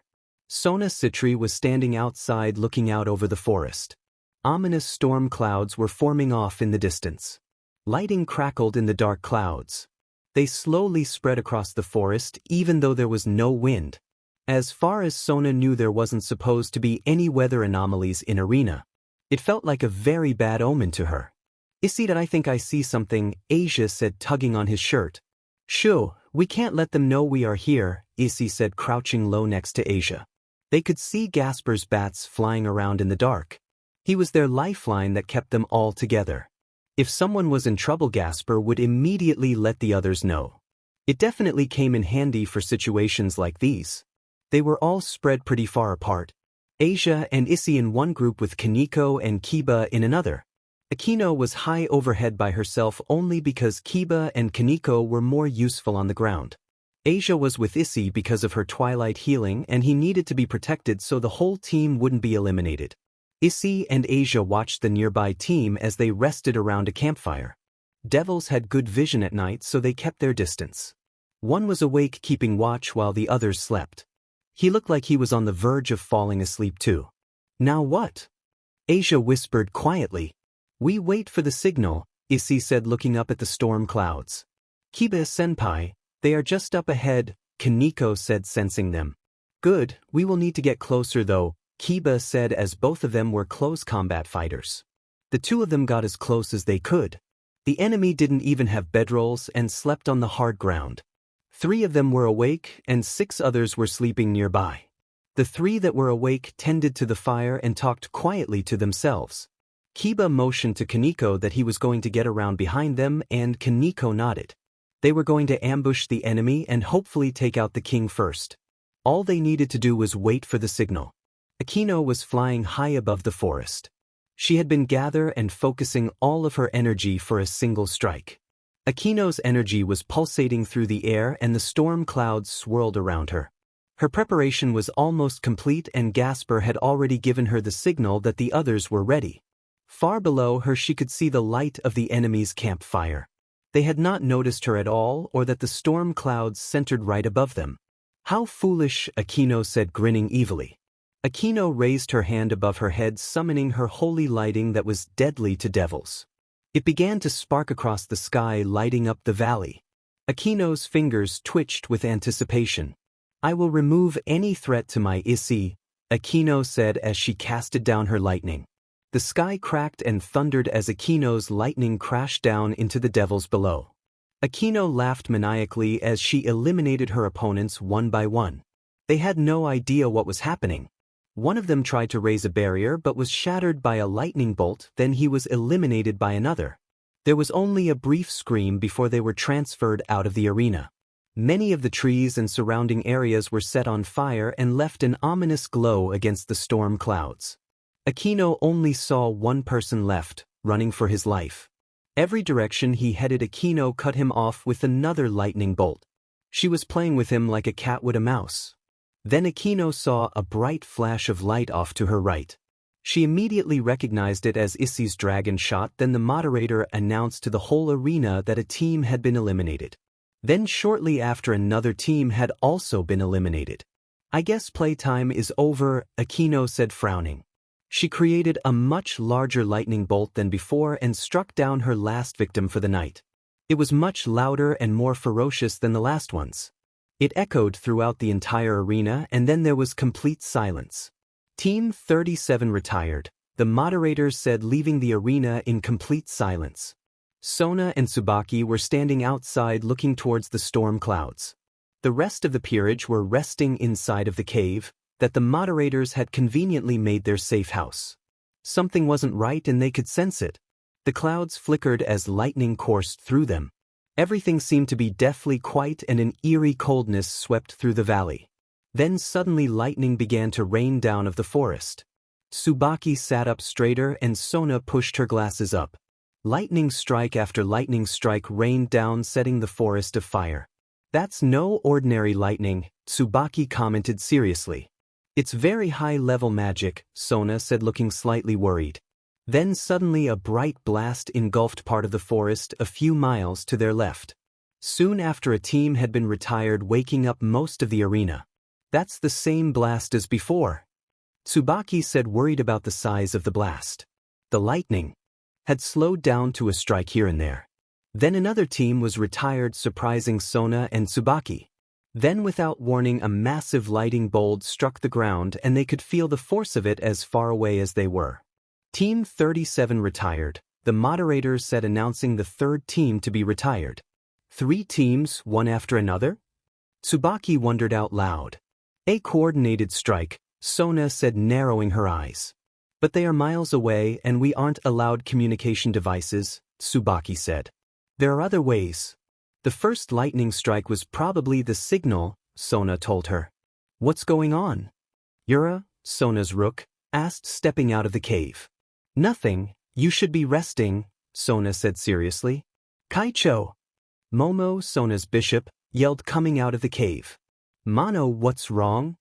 Tsubaki asked urgently. Saji. Something is wrong with Saji, Momo said, completely afraid. Sona and the others rushed inside the cave. Saji was laying down on his bedroll. He was shaking uncontrollably. Sona knelt down next to him, deeply concerned. The others also surrounded them, also worried about Saji. Sona placed her hands on Saji, attempting to strengthen the seals once again, but as soon as she tried, the magic backfired on her, causing her to fall back. What's wrong? What happened, Kaicho? Tsubaki looked at Sona's hands, then carefully placed her hands on Saji without using magic though. Only after slightly touching his skin, she quickly removed her hand. Is it hot? Momo asked. No, he's not cold, Tsubaki said, looking at Kaicho. How is that possible? He was burning up not too long ago? Yura asked in confusion. The seals I placed on him must have had an adverse effect. The energy inside of his body is no longer trying to escape, but is now trying to absorb more energy, even his own body heat, Sona explained to them. We have to do something, Tsubaki told her urgently. Yura, start a fire. Momo, take his clothes off, Sona said, and Yura nodded. What? Mono asked, blushing. I said take his clothes off, Sona said seriously. Don't you think that's a little too soon? I mean, we haven't even been on a date yet, Momo mumbled, twiddling her fingers. Magic won't work, so Saji needs direct body heat, Sona said, and her and Tsubaki started taking off their shirts. Akino was the first one to return to their campsite. Next was Issei, Asia, and Gasper. Not too long after, Kaneko arrived, supporting an injured Kiba. Everyone was shocked to see him injured, and Kiba gave an embarrassed smile. Kiba-kun, Asia said, and ran over to him to heal him. Era, what happened to Kiba-kun? Akino asked, giggling slightly. Nothing. Just tripped over my own sword. Kiba said, obviously lying. That doesn't sound like you at all, Akino said playfully. Kiba-senpai was distracted by womanly possessions, Kaneko said distastefully, and he hung his head lower. See, aren't Oppai the best? Issei said, putting his arm around his shoulder. Kiba-senpai is the worst, Kaneko said, turning her head. Hey, that's not fair. Don't put me in the same category as him.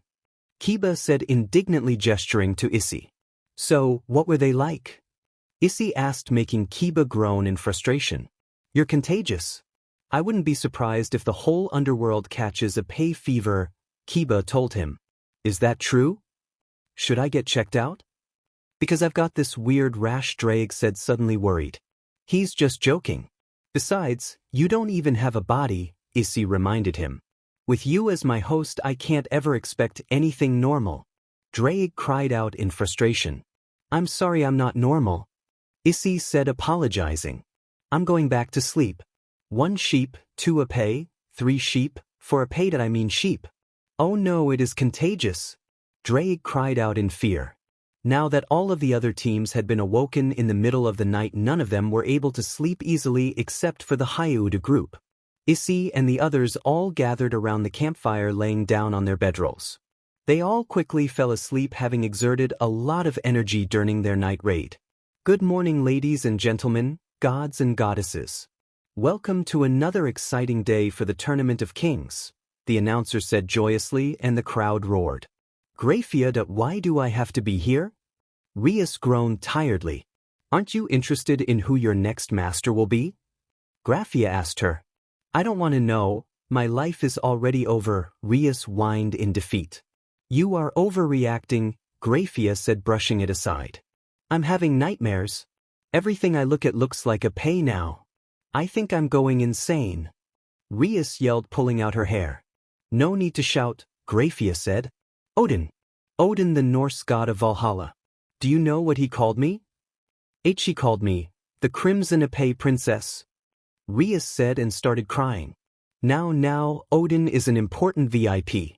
Of course he would want to meet with you. You are becoming very popular, Grafia said, trying to encourage her. Yes, but not as Rias Gremory but as a Oppai princess. Rias whined. Oh look, I wonder what they are doing down there, Grafia said, pointing down at the stage. Before we get started, we have a class of children that have been inspired by Rias Gremory, the announcer said as they brought the children on stage. Hello, little girl. Would you like to introduce yourself to all of these nice people? The announcer asked, lowering the microphone down to her. Hi. And my name is Amelia, and I want to grow up to be just as strong and beautiful as Rias Gremory, the little girl said shyly. Ah, isn't that sweet? Grafia asked, and Rias nodded. What about you, little boy? The announcer asked him. I learned that 4 minus Oppai is Oppai, the little boy said excitedly. Rias started sobbing again, and Grafia did her best to comfort her. Wow. Kids sure are smart these days, the announcer said, completely serious. Alright, let's get back to the tournament for day 3, the announcer said, as excited as ever. The giant screen flickered and the arena appeared before countless numbers of viewers. The entire stadium gasped in shock at what they were seeing. Huge parts of the arena had been blown away or burned to the ground. Some parts of the forest were still on fire. The crowd started to get crazy and people wanted to know what had happened. It looks like there was many fierce battles in the middle of the night. Huge sections of the arena is destroyed, the announcer yelled, more in awe than anything. We are gathering footage from last night to see what has happened. I'm getting word now that, the announcer said, listening to his earpiece. The Oppai warriors have eliminated 3 teams simultaneously in a massive night raid. The announcer practically yelled in excitement and the crowd roared. Interesting, Grafia mumbled to herself. Interesting. How can you be interested in them? Rias asked her older sister. Despite having abnormal power for young devils, they show at least some tactical awareness, Grafia explained. That idiot has the tactical awareness of a goldfish who can only think of Oppai every 3 seconds. Rias said angrily. I wouldn't be so hostile towards them if I were you. They could very well be your new family since you disowned your last 1 inch, Grafia said somewhat harshly. Don't even joke about that. There is no way Surzex would allow such a dangerous and unknown Oppai fanatic to be my master right. Rias asked as if afraid to hear the answer. As the Mao, Surzex-sama cannot interfere with the results of the tournament without causing dispute between the house and the public. If he interferes, the whole tournament would be pointless, Grafia said seriously, and Rias went into a state of shock. The giant screen in the stadium was showing footage from last night and the crowd roared every time a team was eliminated. The crowd cheered for the Hyoudou group. They cheered for Issei, Akino, Kaneko, Kiba and Asia. Gasper sadly had very few fans for not having accomplished much in the arena so far. Oppai cones. Get your Oppai cones. Panties. Collector panties right here. Embroidered with the Dragon King Fafnir. Free the women from the Oppai fanatic Hyoudou. Sign this petition and dissolve his peerage. The women gathered on one side of the stadium, all of the disgruntled women and their coward husbands lined up. Stop the oppression. Free the Oppai. Sign now for Topless Tuesdays. The men gathered on the other side of the stadium and surprisingly a few free-spirited women, though sadly it was a Wednesday. You have to admit, the underworld has never looked so lively, Rias said observing the crowd. It's contagious. Isse Hyoudou has infected all of them with his idiocy, Rias said sullenly. Just look how much fun they are all having. I wouldn't be surprised if the public demanded this to be annually, Rias said in consideration. No. This can never happen again. It is bad enough as it is. Rias said afraid of what might happen if this tournament was held every year. Just think about it. It gives the young devils battle experience. Entertains the public, sedates the houses and gives children heroes and dreams. Not to mention all of the profits and investments the underworld is making from other factions, Rias said positively. What? This whole tournament is a sham that restricts freedoms and enforces political idealism. I won't stand for anyone else to be humiliated and deprived like I am. Rias said angrily and very negatively. I'm afraid you just don't understand your position, Rias said disappointed. What do you mean? Rias asked her sister. All those people down there and countless others watching are here because of you. They respect you, they admire you, they sympathize with you and they idolize you. The reason you are being kept away from the public is because anything you say could start riots or worse. Though, we can only hide you away until the end of the tournament. When it's all over, I just hope you are not selfish enough to start another civil war, Rias said seriously. I don't want that, Rias admitted. Rias was backed into every corner imaginable. It truly seemed that the only way out was for her to trust in her friend. She just desperately hoped that nothing went wrong.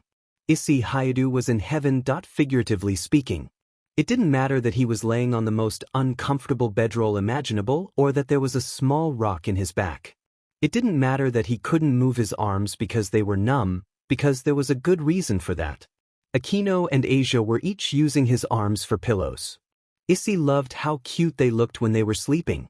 Aquino's hair was undone and strands of hair laid across his face and he was unable to shake it off. Asia was laying with her back to Isse while holding his hand against her Oppai. If he had feeling in his arm he might have taken up an opportunity like that, but sadly he didn't. Suddenly Aquino's hair started tickling his nose again and he couldn't shake it off no matter how hard he tried. He must have woken her up because he was suddenly staring at her beautiful violet eyes. Isse mumbled anxiously. How about a good morning kiss? Aquino asked, slightly unsure of herself. Aquino didn't give him the chance to say anything before she swooped down and kissed him. Isse was completely surprised that he didn't see Aquino turn away from him blushing. Hey, I want a good morning kiss from Isse too, Asia said before quickly and awkwardly kissing Isse also.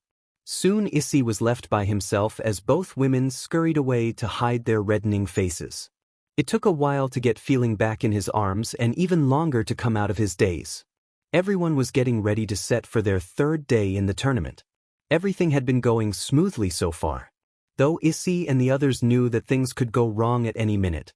Just before they were about to leave camp, Kaneko came up to Isse.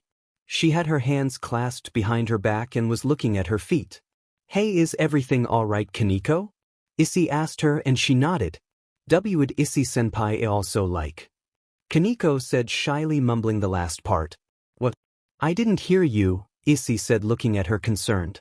Nothing. Kaneko said and quickly ran away. Oh.K. Isse said to himself. Then just as fast as she ran away she came back and stopped right in front of Isse. Before Isse could ask what was wrong, Kaneko leaned up and kissed him and then ran away again. Isse was completely stunned as she watched Kaneko walk away with her tail curling and uncurling playfully. Isse couldn't see it, but the three girls were smiling to themselves. Soon he realized he was being left behind. Issei, wait up. Issei called out and ran after them. 14 teams left. Who will be the winner? Will Riser Phoenix, the only one with rating game experience, be able to win and claim his former fiancé? Or will Sona Citri and her peerage be able to outwit the enemy and be the last one standing? I know that many of you are waiting for Serordbale to make his move. We all know one thing though. They are going to have to defeat the Oppai warriors, the announcer said, practically dancing in front of the Oppai cheering squad. The men cheered and the women booed. Then suddenly a woman scrambled up onto the stage the announcer was on. The security was being assaulted by other women. She ran up to the still dancing announcer and grabbed the microphone from his hands. All of you men are despicable. This immature act has gone on long enough. The lady yelled into the microphone and the men booed. You are debasing women and corrupting our children, she yelled and the crowd continued to boo her. Hey, crazy lady, can I have my microphone back? The announcer asked. Stay away from me. If I hear you say Oppai one more time, she started to say. Oppai, the crowd yelled all at once and the woman screamed in frustration. Let's just calm down. I'll make you a deal, okay? The announcer said, putting his hands up. You'll stop saying Oppai? The lady asked him suspiciously. I'll stop saying Oppai if you look down your shirt and spell attic, the announcer said calmly. Huh? The woman said, confused. Look down your shirt and spell attic, he said again, and the girl looked down her shirt. ATTIC, the lady said slowly and then realized what she had done. All of them men busted up laughing and all of the women face-palmed. The children of course had no idea what happened. The lady was humiliated and started blushing from embarrassment. When they showed an instant replay on the big screen, she ran off the stage covering her face in embarrassment. The announcer picked up his microphone and swung it around by the cord. Immature announcer, crazy lady, the announcer said, and the crowd cheered him on. Now, back to the Tournament of Kings. It seems like the night raid has left many teams groggy and paranoid. The Hyoudou group has the advantage. What sort of battles will they have for today? The announcer said as the big screen paneled over to the Hyoudou group. Saji found himself in a position that he was not quite sure how to handle. Last thing he remembered was going to sleep while they had their barrier activated. Next thing he knew, he was stripped down to his underwear with a tangle of arms warped around him. The girl in front of him was Momo, but he had no idea whose soft Oppai were pressing against his back. It wasn't until Momo shifted in her sleep that Saji realized he had been holding his breath. He almost passed out when he saw Sona sit down in front of them. Kaijo, I didn't do anything, I swear. Saji said, throwing his hands up. How are you feeling, Saji? Sona asked seriously. Fine, I guess, Saji told her as the other girls started to wake up. Don't look. Momo suddenly screamed and planted her hands in Saji's face. Well, if you're better, I guess this is no longer necessary, Rhea, Sona's other bishop, said and unwrapped her arms from around Saji. Saji, I need you to summon your sacred gear, Sona said seriously while the two girls quickly got dressed. My sacred gear? Saji said, sitting up. He held out his hand and prepared to summon his sacred gear like he had done countless times before. Except this time there was one major difference. Ah! Saji screamed in agony, holding his arm. The others quickly rushed to his side, though they were unsure of what to do.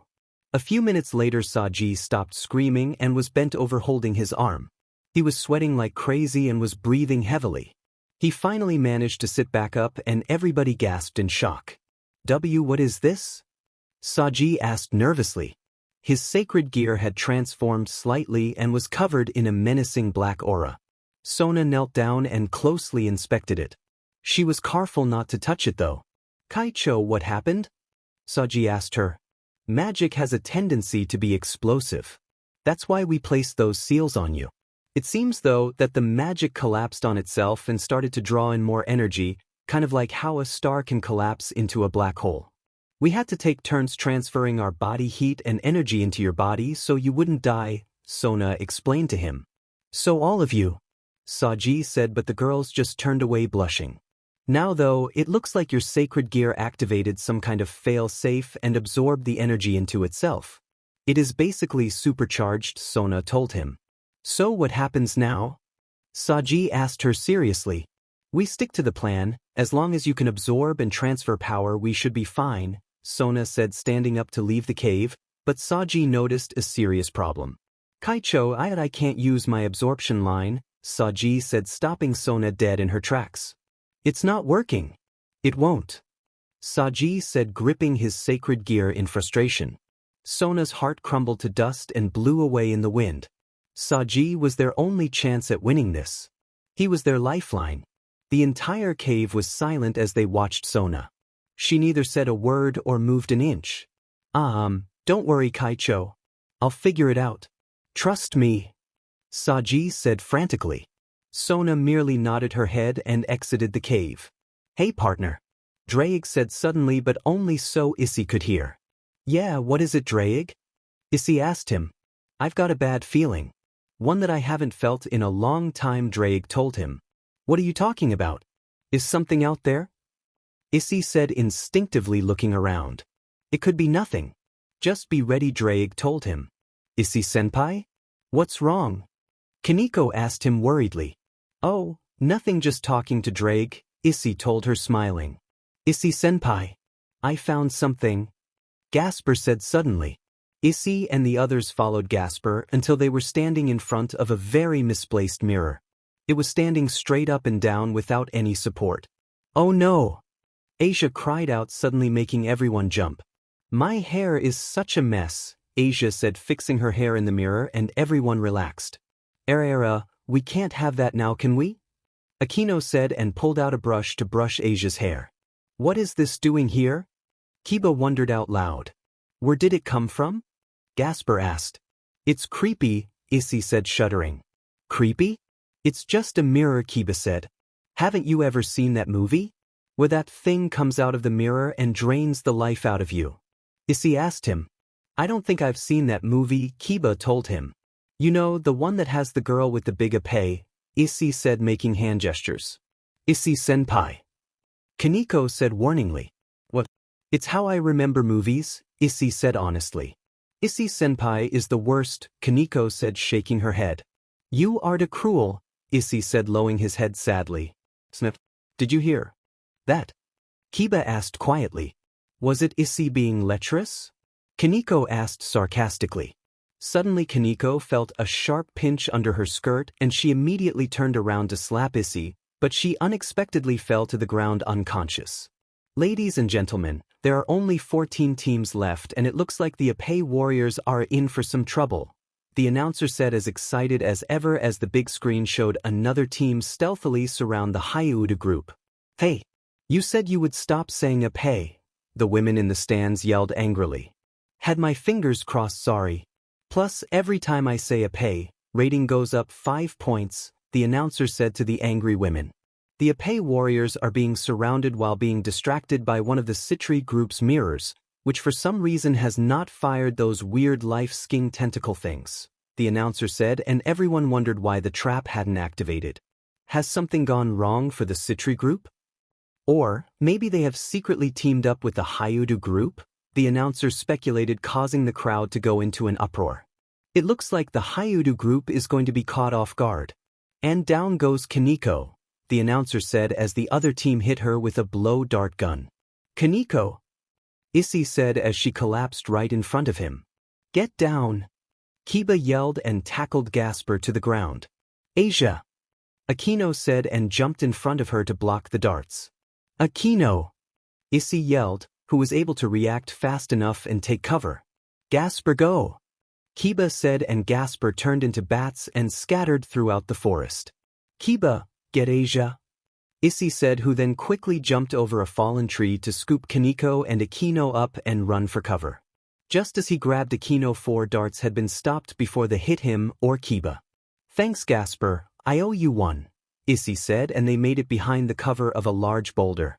Issei laid Akino and Kaneko down on the ground. Asia quickly rushed up to heal them. Kiba pulled the darts out and looked at them closely. It's no good, Asia. These are sleeping darts, they won't wake up for a while, Kiba told her, but Asia didn't give up. Oh no. It looks like 2 Oppai warriors are out for the count and won't be able to return to battle. The simplest prick from one of those darts will leave them out cold and defenseless. How will the Oppai warriors get out of this one? The announcer said as the crowd waited on the edge of their seats. Okay, Asia, I need you to put up a barrier and stay hidden, Issei told her, and she nodded determinedly. Gasper, I need you to provide support and keep the darts off of us, Issei told one of the many bats flying around, which then did an awkward bat salute. All right, Kiba, I'll draw their attention, Issei said to his knight. I'm faster, maybe I should? Kiba started to say. For Oppai, Issei yelled and sprinted off. Kiba sighed to himself and then quickly sprinted off into the forest. Issei was sure to distract them. All Kiba had to do was be fast and precise. Almost immediately Kiba ran across a man crouching behind a large tree trunk. The man was fast enough to turn and fire a dart, but Kiba was faster and parried the dart and brought his sword down on his opponent. Though instead of disappearing in a white light like normal, he simply crumbled into ash. In his moment of confusion, Kiba wasn't able to detect another incoming dart. Luckily for him, though, Gasper was able to stop the dart. Kiba quickly regained his senses and dashed back into the forest. It looks like the Hyoudou group's enemy has the ability to make multiple copies of himself. Will the Hyoudou group be able to find the original? The announcer explained. Issei was too busy dodging the darts to figure out where they were coming from. Issei hit the ground as 3 darts barely missed him and hit the tree behind him. He lay hidden underneath a bush to catch his breath. He peeked out through the foliage just in time to see one of his enemies quietly drop down from a tree and look around. He was camouflaged to help blend in with his surroundings. The guy ran off, and just before Issei was about to chase after him, the exact same guy stepped out from behind another tree. Then a third one ran by, and Issei was starting to get confused. That's when one of Gasper's bats landed in front of Issei.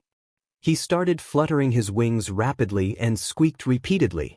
Gasper, I know a lot of things, like Akino's exact proportions of her Oppai and how soft they are, but I don't know what you're saying, Issei said deadpanned. The Gasper bat sighed, if bats could sigh, and shook his head. The bat then pointed to the enemy and then scratched something in the dirt. Fake. Fake? Then where is the real one? Issei asked, and the bat pointed off through the forest. All right, find Kiba and let him know also, Issei said, and the bat flew off. Issei then jumped out of the bushes and dashed towards the direction Gasper told him. Issei dodged a slew of darts and Gasper stopped several more. Issei knew better than to run in a straight line. It kept him from being an easy target. He was too busy dodging darts that he didn't even sense the barrier in front of him until he ran face first into it. Ow, Issei said, holding his face. Issei looked up and placed his hand on the barrier. It looks like they are hiding behind here, Issei muttered to himself. Issei then summoned his sacred gear and the gauntlet covered his arm. All right, let's do this, Issei said as he focused his energy into his fist. Boost, boost, boost, boost. Issei put all of his energy into his punch and broke through the barrier. A blast wave erupted outward and the barrier crumbled. After the smoke and fading magic disappeared, Issei saw 7 devils standing around another who was sitting in meditation. The one meditating looked exactly like the ones from before. So this is where you guys have been hiding, Issei said, stepping forward into the small clearing.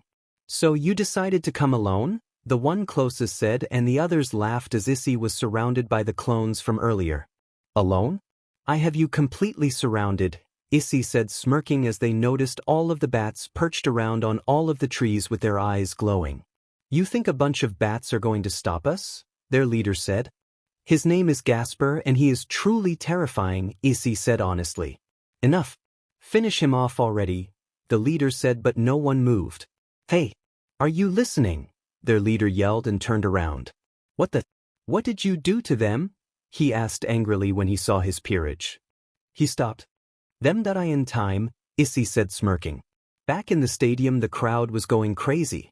None of them could believe this new power the Hyoudou group had. The Hyoudou group has the ability to stop time? Is there anything Oppai warriors can't do? The announcer said, stirring the crowd. Stop time? What kind of power is that? Rias asked her older brother. A very rare one, Sirzex said, narrowing his eyes. The Oppai warriors are leagues ahead of the other young devils, Grafia stated simply. Don't call them that, Rias said angrily. They lack any proper leadership, but they are very strong and well-rounded, Grafia said from observation. They all watched the screen as Issei fought hand-to-hand with the other king. They both showed skills in martial arts, but Issei seemed to have the upper hand. Kiba soon showed up, and he took one of the sleeping darts and put the rest of them to sleep so Gasper didn't have to strain himself. Gasper went back to his original form, and the two of them watched Issei fight with the other king. With a powerful blow to the side of the head, Issei knocked the enemy king down. He then stagnated up to one knee and looked around to all of his incapacitated servants. You've lost, Kiba said, putting a sword against his neck. I retire, he said, admitting defeat, and him and his peerage disappeared. Amazing! Due to Gasper's ability, the Hyoudou group turned the odds against them and have eliminated another team, the announcer said excitedly, and the crowd cheered for Gasper. The moderator announced the elimination of another team. Issei, Kiba and Gasper went back to Asia, and the others, Aquino and Kaneko, were still fast asleep, both looking very peacefully. Just how many teams are left? Issei wondered, and just then 2 more teams were eliminated elsewhere in the arena. They waited a few minutes, then another team was eliminated. That should make it 10 teams left now, Kiba said, having been keeping track. Only 10 teams left. The Oppai warriors are unstoppable, the announcer said. The tournament is boiling down to the final battles. What other surprises lay in wait for us and the other teams? The announcer said, exciting the crowd. Surzex-sama, I have a petition that needs your approval, Grafia said, bowing and handing Surzex a very thick stack of papers. It's not another Death Star petition, is it? Because we can't afford that, Surzex said, looking through the countless names. No, it's for Topless Tuesdays, Grafia said, and Surzex went wide-eyed. Well, if it's what the people want. Surzex said, grinning, and grabbed a pen. Just before Surzex could put the pen to paper, the stack of signatures bursted into flames. Surzex looked down at the ash in his hands, appalled. Then he looked up at Rias, who still had a ball of fire in her hand. What an unfortunate occurrence. I guess they'll have to get all of those signatures again, Rias said, glaring at him evilly. Ladies, are you constantly never in the mood? Always seem to get those headaches right when you get some alone time with your husband? It's been one of the world's greatest mysteries until today. Try our new Oppai pills. Guaranteed to relieve those headaches and get you back on your feet, or whatever position you prefer. Warning: side effects may include increased roundness, subtleness, and size of Oppai. The commercial on the giant screen in the middle of the stadium played. I think we should get you some of those Oppai pills, a guy in the stands said to his wife. If you say Oppai one more time, I'm going to have headaches for the rest of the month, she replied to him sternly. Yes, dear, he mumbled. Ladies and gentlemen, we are entering the final stages of the tournament. There is only 10 teams left. Who will win the first ever Tournament of Kings? The announcer yelled, and the crowd went wild. The massive screen in the middle of the stadium showed the remaining 10 teams. It was almost noon on the 3rd day, and 4 teams have already been eliminated. Exactly when the clock hit 12, some unexpected movement happened in the screens. Look at this. The Citri group is leaving their hideout. Also, the Bale group is finally making their move. It looks like both teams are heading for the center of the arena. It looks like Sarorg and his group might run into trouble. Between him and the center of the arena is a group of 4 kings and their servants that have taken out 9 other teams. It seems like they are led by Glacia Labilis, the announcer said, showing a large group between Sarorg's group and the stadium at the center of the arena. Nobody has seen anything from Sarorg yet, so the entire crowd was going crazy with anticipation. Sarorg is as renowned as Rias Gremory or Sona Citri, and people had high expectations from him. There was also more than a few higher-ups that was interested in this next battle. Issei-senpai, are they going to wake up? Gasper asked him worriedly. I'm sure they will eventually, Issei told him, giving him his carefree smile. Issei was taking a break from carrying both of them. He was leaning against a tree with Aquino in one arm and Kaneko in the other.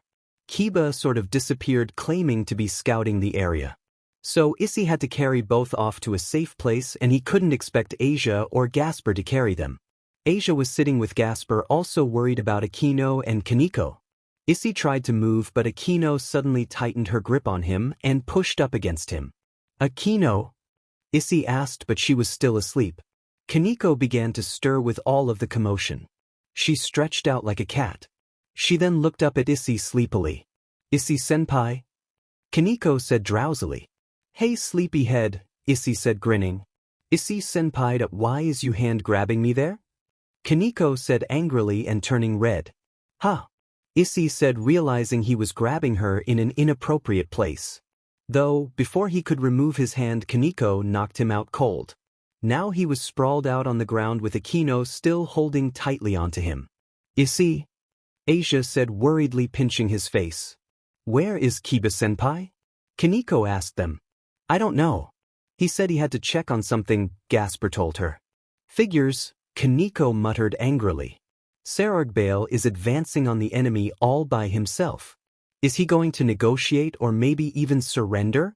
The announcer said excitedly. Everyone watched Sarorg approach over 50 enemies by himself. His face was expressionless and he only looked dead ahead. Everyone in the stadium watched in silence. His peerage watched him calmly while the others laughed. Glaciolabalus? Their leader walked up with a touch of arrogance. Did you come all the way out here just to surrender? He asked Sarorg. No, I came here to fight, Sarorg said, simply preparing himself for a fight. All by yourself? Glaciolabalus said as he turned around to his teammates and they all laughed. Fine, Glaciolabalus as he flipped out a knife from his sleeve. He turned on Sarorg, trying to catch him by surprise, but Sarorg was faster. Sarorg ducked under the knife and delivered a solid blow to Labalus's midsection. He went flying back into his teammates. Sarorgbale intends to fight them all by himself? Has Sarorg had enough waiting around? He's decided finish everything himself? The announcer said as the crowd watched in awe. What are you waiting for? Get him! Labalus yelled, whipping the blood from his mouth. They all charged forward like a massive tidal wave. Sarorg stood solid as a rock, ready to fight. The knights reached him first. He weaved through their swords and started to strike them down one by one with nothing but his fists. Most of them disappeared in a bright white light with only one blow. His strength was remarkable and his skills were perfected from years of training. Sarorg traded blows with the rooks and he took fire from the bishops and queens. Nothing seemed to slow him down as he eliminated them all one by one. I don't believe it. Sarorgbale is decimating them with nothing but his fists. Nothing seems to be able to stop him, the announcer yelled excitedly. The crowd was going berserk with the display of raw power. Soon the whole stadium was cheering him on. Sarorgbale was a person that everyone could root for. Sarorg! Sarorg! Sarorg! When did Sarorg become this strong? Rias wondered out loud. It is pretty impressive, Czex commented as they watched the massive screen. He has been training diligently for years. Of course he would show drastic improvement, Grafia told them. I wonder if he is strong enough to defeat Isse Hyoudou, Czex wondered. Of course he is. Sarorg would wipe the floor with that pervert. Rias said angrily. I'm not so sure, Grafia said as she brought out some tea. They all watched as Sarorg eliminated them all one by one. He seemed unstoppable and his peerage did not even have to step in. Rias silently cheered every time he eliminated another opponent. Do you think Sarorg and Sona have teamed up? It's kind of a coincidence that they headed out at the same time, Czex asked Rias. Maybe, Rias said, pondering it. What happens if Sarorg wins instead of Sona? Grafia asked her. He would still be more suitable than anyone else. Rias said as the thought of that pervert crossed her mind. I don't know, I hear the training him and his peerage go through is incredibly brutal, Grafia said, and Rias laughed nervously. It doesn't matter because Sona is going to win. Rias said confidently. Oh look, Sona and Sigvera are about to fight, Czex said excitedly. This should turn out to be interesting, Grafia said interested. I can't watch, Rias said suddenly turning away holding her head. Do you have a headache? Grafia asked worriedly. Something like that, Rias told her. Here, try these Oppai pills.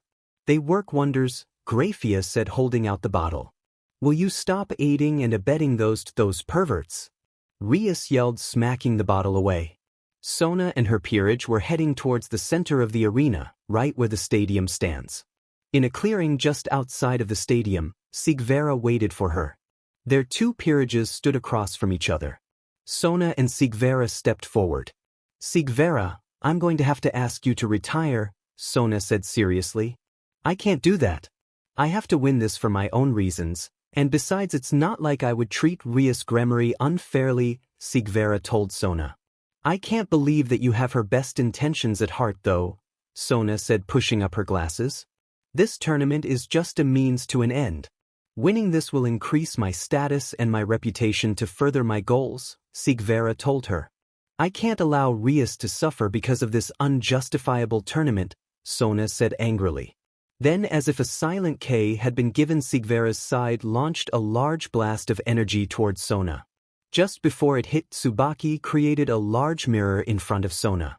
The mirror held for just a moment before it cracked and reflected the blast back towards Sigvera. The blast was twice the size it was before it was fired, and Sigvera and her peerage scrambled to get out of the way. The battle continued and both sides set up with a vanguard position with support right behind them. The wide open area was good to maneuver in, but Sona's side was down a member since Saji still couldn't use his sacred gear. As in chess, Sona and Sigvera were analyzing each other and thinking several steps ahead. If Sigvera would advance, then Sona would counter. It was back and forth, both sides were getting worn out. Sona knew that she could not afford to waste so much energy right before the end of the tournament. Outside of the arena there were countless numbers of devils and other beings watching the tournament. In the stadium full of devils there were 3 massive screens showing the different battles. Sona Citri and Sigvera Agars are back and forth, unable to get advantage of the other. Serag Bale has eliminated over half of the other team's peerage and all by himself. The power and talent of this generation is unbelievable, the announcer said as the crowd cheered for their favorite group. On the third screen it showed the Hyoudou group with another group closing in on them. Ladies and gentlemen, it looks like the Oppai warriors are in for another battle as well, the announcer said, bring their attention towards the third screen. Oppai, screamed the hardcore fans. Issei senpai, someone is coming, Kaneko said plainly. Huh. Issei said, rubbing the spot on his head where Kaneko had hit him. Issei, I don't mind if we play like that, Akino said, still sleeping and holding on to Issei. How many sleeping darts were you hit with? Issei asked worriedly. Just then someone came running through the bushes and out of instinct Kaneko attacked. She stuck out her arm and clotheslined him as he ran by. He hit the ground hard and didn't move. Did I do something to make you mad? Kiba said in pain, laying on the ground.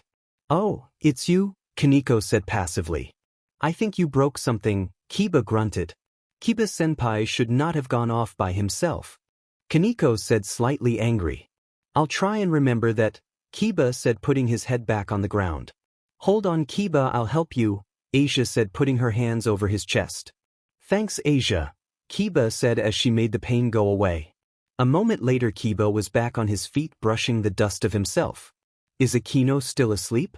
Kiba asked, slightly worried. I can't get her to wake up, Asia said sadly. We don't have time for that. There is a group heading our way, Kaneko said urgently. All right, let's get to a safer position, Kiba said as he helped Issei pick up Akino. They moved through the forest as fast as they could. Kiba was leading the way with Gasper keeping an eye out from behind them. They reached a clearing with several large boulders that they could use for cover. Issei put Akino behind a boulder that Asia was behind. Gasper was already turned into several bats as they waited for them to come. Issei, Kiba and Kaneko were standing out in the open waiting. Then they saw a group of devils step out of the forest and into the clearing. It was an odd group of devils that consisted mostly of nuns. Their king stepped forward to introduce himself. It looks like the only person left standing against Serag Bale is Glacia Labilas. Serag Bale has barely broken a sweat. It seems like Glacia Labilas is losing his will to fight. Serorg is just completely overpowering him, the announcer yelled, more excited than ever. Serorg! Serorg! Serorg! The crowd cheered as the moderators announced the elimination of each of the teams. On the other screen is showed Sona Sitri finally getting an edge over Sigvera Agars. Oh, it looks like Sigvera's queen made a mistake and Sona's queen was able to eliminate her. Now Sona has the advantage and is pushing Sigvera Agars back, the announcer said as the crowd watched the massive screens. Sitri! Sitri! Sitri! Greetings, I am Diodora Astaroth, heir to the Astaroth clan, Diodora said calmly. Hello. I'm Isse Hyoudou, heir to an extensive collection of Eki magazines. Isse said proudly. Eki things are forbidden, Kaneko said and hit Isse over the head. Your servants seem poorly disciplined, Diodora said with his easygoing attitude. Servants? Isse said rubbing his head. Isse, Akino is waking up. Asia said running out from behind the large boulder. Asia? Diodora said looking completely shocked. Do you know this guy Asia? Isse asked looking at Asia. No, Asia said shaking her head and hiding behind Isse. I see, Diodora said recovering himself. Well, I think I'm going to retire from this tournament. Rias Gremory isn't my type anyway, Diodora said acting bored. Huh? Isse asked confused that he was giving up. Don't worry. I'll see you soon Isse Hyoudou Asia Argento, Diodora grinned almost evilly before he and his peerage disappeared. The moderator announced the elimination of another team. Isse and everybody else was slightly confused by what just happened. Asia was still holding onto Isse feeling uneasy about something. That guy gives me the creeps, Isse said shuddering. Isse? Akino said stumbling out from behind the boulder. Akino! Isse said running up to her. What happened? Akino asked trying to clear her head. We were both knocked unconscious by sleeping darts and Isse-senpai felt me up, Kaneko said callously. I didn't do anything like that. Isse said trying to defend himself. Era, I must have been so helpless and unable to defend myself against you, Akino said laughing. I didn't do anything. I swear. Isse said frantically. Oh, that's too bad, Akino said teasing him. It looks like Diodora has retired. Also Sona Sitri has gained the advantage and has defeated Sigvera Agars. Now there is only 4 teams left. Who will come out victorious, Riser Phoenix, Sona Sitri, Serogbil or Isse Hyoudou? It looks like all the teams are heading for the stadium where Riser Phoenix waits. This could turn out to be a 4-way battle royale, the announcer said literally driving the crowd into a frenzy. The fate of Rias Gremory and her Oppai could be decided by this final battle. The announcer and a giant image of Rias appeared. That's it. I'm going to kill the announcer. Rias screamed. Rias was about to destroy the glass of their VIP box so she could fly down to the announcer until Graphia firmly grasped her hand.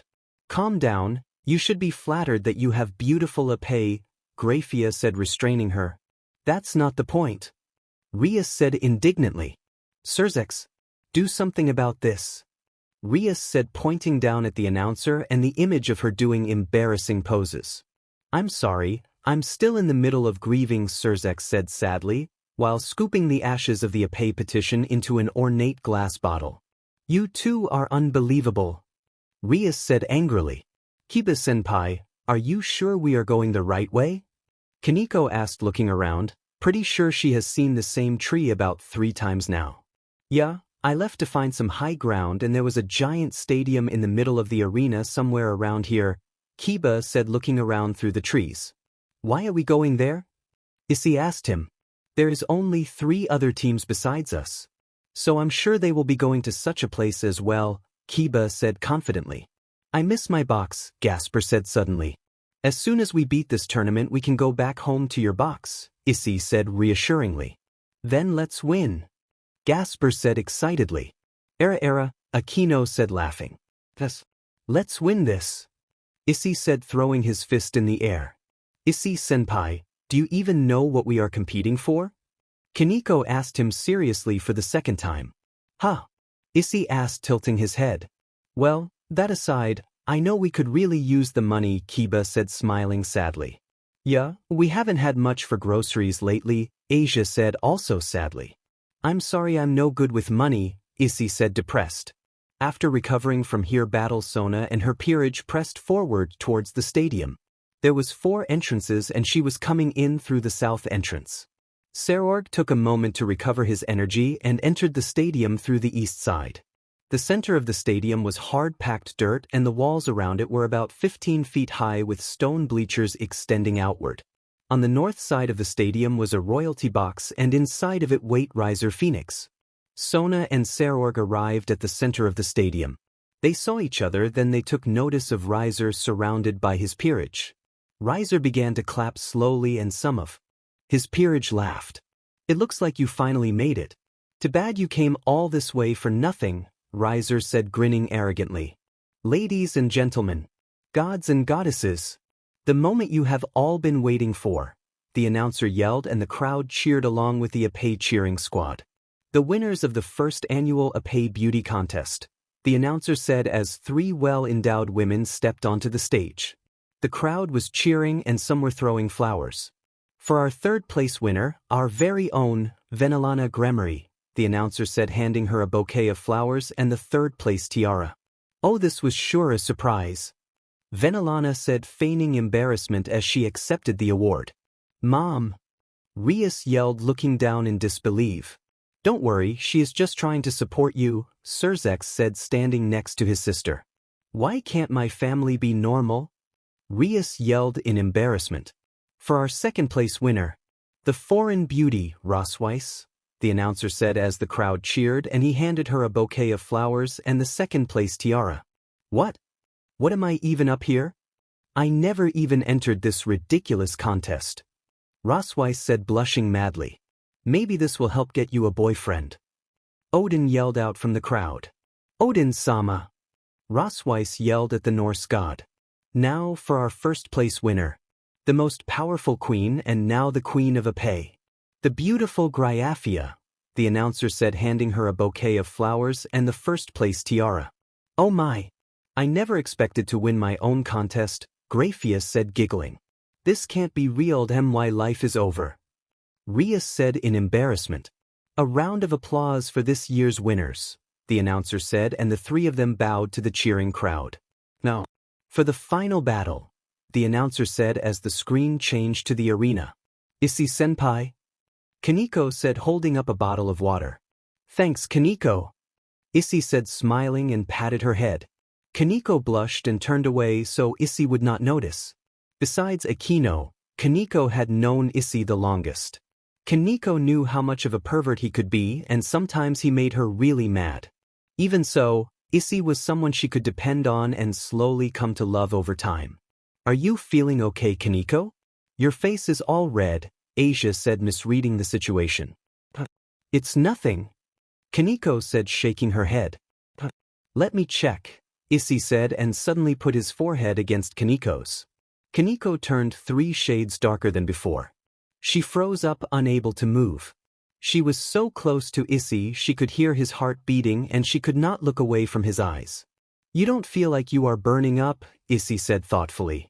"I'm fine," Kaneko muttered. "Let me carry you," Issei said worriedly and bent down to pick her up. "I said I'm..." Kaneko muttered before Issei picked her up suddenly. If it was possibly Kaneko blushed even more by Issei's sudden actions. He was carrying her on his back so she was at least glad he could not see her blushing. They then continued towards the stadium. "What if I get sick too?" Gasper asked all of a sudden. "Don't worry, it's not contagious," Akino said grinning knowingly. "How do you know that?" Asia asked worriedly. Era, Akino laughed making Kaneko even more embarrassed. Issei was of course, oblivious to all of this. "Hey, I think it's this way," Kiba yelled from up ahead. Sona, Sarorg and their peerages stood together facing Riser Phoenix. While Riser sat comfortably on his throne with his own peerage surrounding him. It was almost complete silence except for a slight breeze. You could feel the tension in the air as all of these devils gathered into one spot. Sona and Sarorg glanced at each other. She was grateful that he was here. Before the tournament Sona had gone to him asking for his help. He had agreed to help and if Sona and her peerage could not beat Riser and his peerage, then Sarorg was Sona's backup plan. This was the deciding battle. Everything was going as planned, or so she thought. Riser! Surrender, you cannot beat both of us. Sona said sternly. Haha, I'm going to make you pay. I'll teach you not to meddle in others' affairs, Riser said spitefully. A moment later Riser gave the signal to attack them and most of his peerage jumped down into the arena. Just before the first shot was fired, the west side of the stadium exploded inward, sending stone and wood flying towards all of them. Everyone looked cautiously towards the hole in the stadium. When the dust settled, they could see that the fourth and final team had arrived. Geez, and you say I can get carried away, Issei said, stepping over the pile of ruble. Era, I thought we should make an explosive entrance, Aquino said, laughing playfully. See, I told you the stadium was this way, Kiba said, grinning. We would have been here sooner if you would have listened to me, Kaneko said, folding her arms. The dust began to settle and the three other peerages stared at them coldly. This was the only thing in Sona's plans that could be troublesome. If this was the group that she thought it was, then they could be a problem. Oh look, more pests. Take care of them, Riser said disdainfully, signaling to his queen. As you wish, Ubaluna said, and flew into the air. Without any warning, Ubaluna attacked them with her fire-based magic. It was a direct hit followed by a massive explosion. Fire and smoke swirled through the air. As the fire dissipated, most believed they were finished, but they stood there completely unscathed. Era, it looks like I know who I will be fighting, Aquino said, dropping the barrier she had created to protect them. Lightning sparked off of Aquino in anticipation as she flew up above. Aquino and Ubaluna stared off at each other. I don't think I can hold back against someone who tried to hurt my friends, Aquino said, grinning sadistically. The sky started to darken and thunder and lightning began to gather. Ubaluna looked around apprehensively. Suddenly a roar rang out through the sky, gathering everyone's attention. Then a dragon made out of Aquino's holy lightning came flying out of the clouds and wrapped itself around Aquino. It stared at Ubaluna, who narrowed her eyes. Why don't you go play with the others? I'll handle her, Aquino said to her dragon. Sona watched as the dragon started to circle around the stadium as if it had a will of its own. Suddenly she saw bats flying all around the stadium. Something was not right. These devils made her uneasy. Suddenly Serorg put a hand on her shoulder. Relax, Sona, remember what you are fighting for, he told her. You're right, I won't allow myself to be beaten, Sona said, pushing up her glasses. Saji, Tsubaki, come with me, everyone else support Serorg, Sona commanded as the circled behind Serorg's group and towards Riser's group. There sure is a lot of them, Kiba said to Issei. Then I guess we go all out, Issei said, grinning. Just don't do anything lecherous, Kaneko said, standing next to Asia. For a pay. Issei yelled, only to be knocked in the head by Kaneko. What did I just say? Kaneko said irritably. I think I should summon Fafnir, Asia said meekly, and Issei nodded. Everyone watched a giant golden magic circle appeared. Fafnir appeared with a roar, and suddenly the Hyoudou group was a group to be reckoned with. Most of them could not take their eyes off of the Dragon King. Treasure, Fafnir demanded so all of them could hear. What sort of treasure do you need to make a pact with a Dragon King? Riser's Rukshulan asked in shock as Asia dug through her bag. Here. Asia said hurriedly, handing him the panties. Everyone literally stopped what they were doing and watched in complete shock. Some actually fell over. It was so quiet that they could hear Fafnir sniffing the panties before Asia placed it on his horn. There was only one question on everyone's mind. Who are these devils? It seems like the Oppai warriors have left the rest of them in shock. I'm sure they will see the true power of Oppai, the announcer said, causing the crowd to cheer. Sona, I'm so sorry you ever had to encounter someone like him, Rias said, talking about Issei. I just hope he doesn't do anything lecherous, Rias said worriedly. Rias watched as the screen started to light up with explosions and lightning. This was the moment that would decide Rias's fate. It was a relief to know that Sona and Serorg had teamed up, but she was still sitting on the edge of her seat, butting the hem of her shirt. Just relax, Serzek said, trying to calm down his sister. Relax? You want me to relax? How am I supposed to relax when this ridiculous tournament, which was your idea, will decide my fate? Rias yelled at her brother, poking him hard in the chest. Hey partner, Drake said, catching Issei's attention. Yeah, what's up? Issei said, talking so only Drake could hear. That familiar presence I sensed before is coming from that one over there, Drake said, and Issei looked towards Saji, who was staring at Fafnir. Something doesn't feel right. He could be troublesome, Drake warned him. I don't sense anything weird from him, Issei said doubtfully. It's not him, it is something inside of him. It's trying to get out, Drake warned him. Kiba walked out into the middle of the arena. He raised his sword as he stood alone in between all of the devils. He waited for the first of them to attack. 3 of Riser's pawns rushed at him. 2 with flaming chainsaws and 1 with a wooden staff. Ha ha, die. I'm going to cut you up into tiny pieces, the 2 with chainsaws laughed. Sword birth. Kiba yelled as soon as they were in range. A multitude of swords erupted out of the ground, catching the 3 pawns off guard. Kiba smirked at the look of shock on their faces before they disappeared in a bright light. He picked up a sword and held it high in the air before pointing it at each of the enemy peerages. I am Yuto Kiba, Isse Hyoudu's knight, and I challenge all of the knights here. Kiba said, giving his declaration of war. You sure are cocky, kid, Riser's knight Carloman said, drawing her sword, followed by Riser's other knight Cirrus. Let me eliminate them, Sarorg's knight Liban said, stepping forward. Let me help too, Sona's knight Tomo said, and Sarorg nodded. The knights stepped forward, drawing their swords. On the honor of a knight, how could they not accept the challenge? Kiba could feel the excitement running through his blood. Finally, he was going to have the battle that he had been waiting for. He would finally be able to test his skills after training so hard. Carloman was the first one to attack, quickly followed by Cirrus. Kiba blocked their attacks, moving faster than most can see. Though against 2 of them he was being backed up into Liban and Tomo.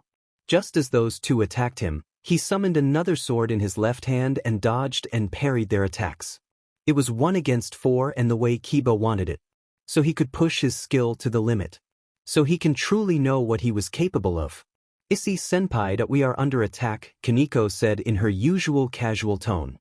2 of Riser's pawns, a rook and a bishop, advanced towards Issei's group. At the same time, Riser's other 3 pawns, a bishop and a rook, advanced towards Sarorg and Sona's groups. I'll take the rook, Kaneko said, doing some quick stretches. Asia, you and Fafnir just hang back and provide us with support, Issei said, and Asia climbed onto Fafnir's back. Riser's rook Shuelon and Kaneko pounced on each other almost immediately. Shuelon took the offensive using her Chinese-based kung fu. Kaneko dodged and blocked the fire from her kicks and punches. The enemy rook was fast, but Kaneko had also done her own extensive training. She was determined not to lose. The fire was staring to singe up her clothes, especially the skirt she was wearing. Kaneko could see Issei staring. Of course, Issei didn't mind staring, much to Kaneko's disappointment and anger. She was going to have to punish him later for being lecherous. At first, Issei was genuinely concerned about Kaneko holding her own, but the only reason he kept on staring was because he was almost certain that the Chinese rook wasn't wearing any underwear. So it would be normal for him to stare, right? Hey, what are you looking at? Your fight is with us. The 2 cat girls yelled at him for ignoring them. Issei snapped out of his thoughts as the 2 pawns simultaneously attacked him. He barely dodged them by bending over backwards. Issei twisted his body around and swept the 2 cat girls' legs out from under them. He kept his distance as they attacked him. Issei could see that the bishop was watching them from up in the air. Another thing he noticed was that all of them in that arrogant guy's group were all girls. Issei was suddenly overcome with jealousy that he didn't see one of the cat girls come up from behind. She kicked the back of his knee, and as he fell forward, the other one caught him in an uppercut. Issei went flying backwards and landed on something soft. He struggled for a moment, trying to orientate himself. Why is it so dark? Issei mumbled. Issei senpai. Kaneko growled angrily, standing above him. Ha! Issei said, picking his head up.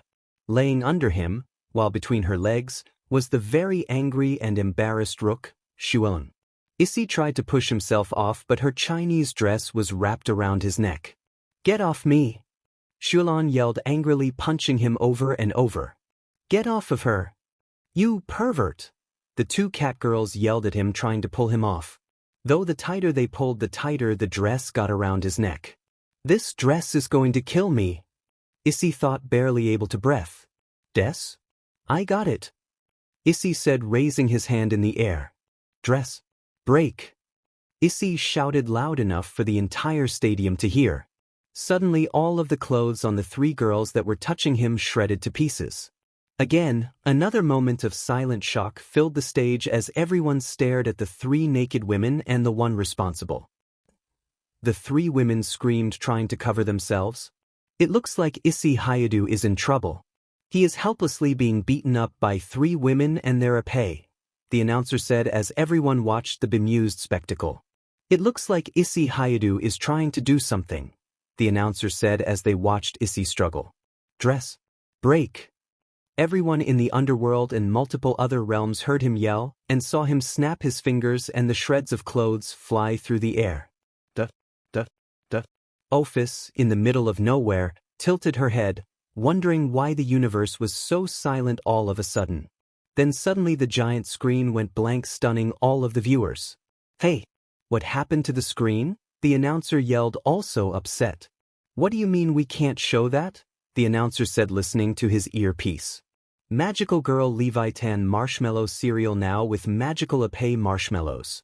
The giant screen roared back to life, playing a new commercial. I'm terribly sorry, please forgive him for being so lecherous, Kaneko said, bowing and apologizing for him. How despicable! What a pervert! I definitely can't let Rias fall into the hands of someone like him, were some of the things that were being said about Issei. All of the men respectively turned their backs, except for Issei, who was currently picking his way through the rubble of a wall that Kaneko had thrown him through. On the other side of the arena, Kiba was also apologizing for Issei, bowing multiple times. The entire battle came to a halt as they tried to fix a situation they've never encountered in battle before. Does anyone have any spare clothes? Kaneko asked politely. I think I have an extra shirt. I've got a pair of shorts, a few of them said, going through their bags. I have panties. Asia yelled out, but then became suddenly embarrassed. Of course you do, Asia, Issei mumbled to himself, rolling his eyes. But I know someone who doesn't need them, Issei thought, grinning lecherously. Huh? Treasure? Fafnir said suddenly. It's okay, Fafnir, they need them, Asia said, trying to calm him down. They want to take my treasure? I will not allow it. Fafnir said, taking in a huge breath, and released a giant fireball. Huh? The three girls said in unison as a huge fireball headed towards them. Rias was watching the screen, just as stunned as everyone else. This pervert had such a lecherous technique? Does he have no bounds, no sense of shame? How can you beat someone who is so shameless? Rias asked in fear. Okay, ladies and gentlemen. It looks like we are back up and running, the announcer said as the screen switched back over to the battle. On the screen where the three girls had been before was now a massive crater in the ground. Where did those three women go, and why is everything on fire? The announcer asked, voicing everyone's question. Everyone inside the arena was also staring at the giant crater in the ground. After a few minutes, everyone agreed to get back to the battle. Though every girl was keeping a weary eye on Isse Hyoudou. I do not want green eggs and ham. I do not want them here or there. I'd rather have Oppai if I can. I'd want to squeeze them here or there. I'd like to squeeze them anywhere. A man on the stage recited his poem. Thanks you. That was beautiful, the announcer said, wiping away a tear. All the men clapped their hands and the women rolled their eyes. They had given up trying to fight this idiocracy and just wanted to get to the end of this tournament. Did he plagiarize that from somewhere? One of the women in the stands asked her friend. Who knows? All of this Oppai fever will pass soon and women will rule once again, but I hope, her friend told her. Next up is Dr. Oppai and how the Grinch stole panties, the announcer said, and an eager man stepped onto the stage. I can't be distracted by such shameless things, Sona thought to herself. Sona, Saji and Tsubaki were in the back of the arena behind Sarorg and his group. Saji was still unable to summon his sacred gear and Sona and Tsubaki were trying to fix it. Sona was no expert in sacred gears, but if she had been the one that had broken it, she was definitely going to make sure she would fix it. Though the more they examined it, they found out the problem wasn't with Saji or the seals she had used. The problem was with the sacred gear itself, as if it was acting on its own. The failsafe that the sacred gear used earlier changed something fundamental about Saji's sacred gear. Sona and Tsubaki desperately rushed to unlock the power that was dwelling inside of Saji's sacred gear. She could see Saji get impatient as the battle unfolded in front of him. Sona was also struggling, knowing that they could quickly run out of time. "Look out!" Serorg's queen Keisha yelled at Sona. Sona quickly looked up to see the lightning dragon coming right for them. Saji was quick enough to grab both Sona and Tsubaki and jump out of the way. Just as they got out of the way, Keisha opened up a hole that swallowed the lightning dragon. She then immediately opened another hole and aimed it at Fafnir.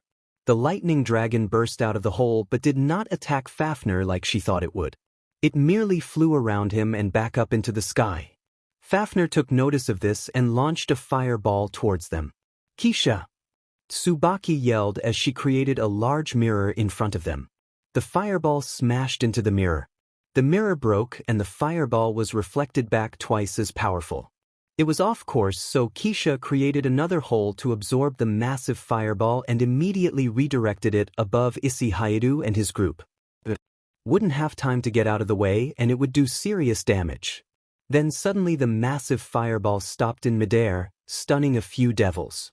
It looked like a small sun shining above the arena. They watched it completely confused as bats were flying around with their eyes glowing bright. Isse Hyoudou didn't waste any time and raised his hand towards the massive fireball. "Boost, boost, boost, boost. Dragon shot." Isse yelled as he shot a small dragon shot at the fireball. Once it hit the fireball, it caused both of them to explode. The shockwave shook the stadium and covered everything in smoke and dust. Many of the devils in the stadium covered their eyes. The crowd watched as the giant explosion filled the screen. Through all of the smoke and dust they could see a green light glowing in the center of it. Then when the smoke finally cleared and Isse Hyoudou was still standing and the crowd cheered loudly. "Oppai! Oppai! Oppai! Go Oppai warriors!" The Oppai cheerleaders yelled as they bounced up and down, almost hypnotizingly. Rias watched in horror at the display of raw power the Hyoudou group possessed. She watched the battle unfold in front of her. Her friends were fighting truly powerful enemies, but if anyone could pull it off, it was Sona and Serorg. She had complete faith in them. Kiba was in the moment, enjoying every second of his battle. Though no matter how much he enjoyed it, he was still taking it serious. He carefully observed their skills, their teamwork, and of course their weaknesses.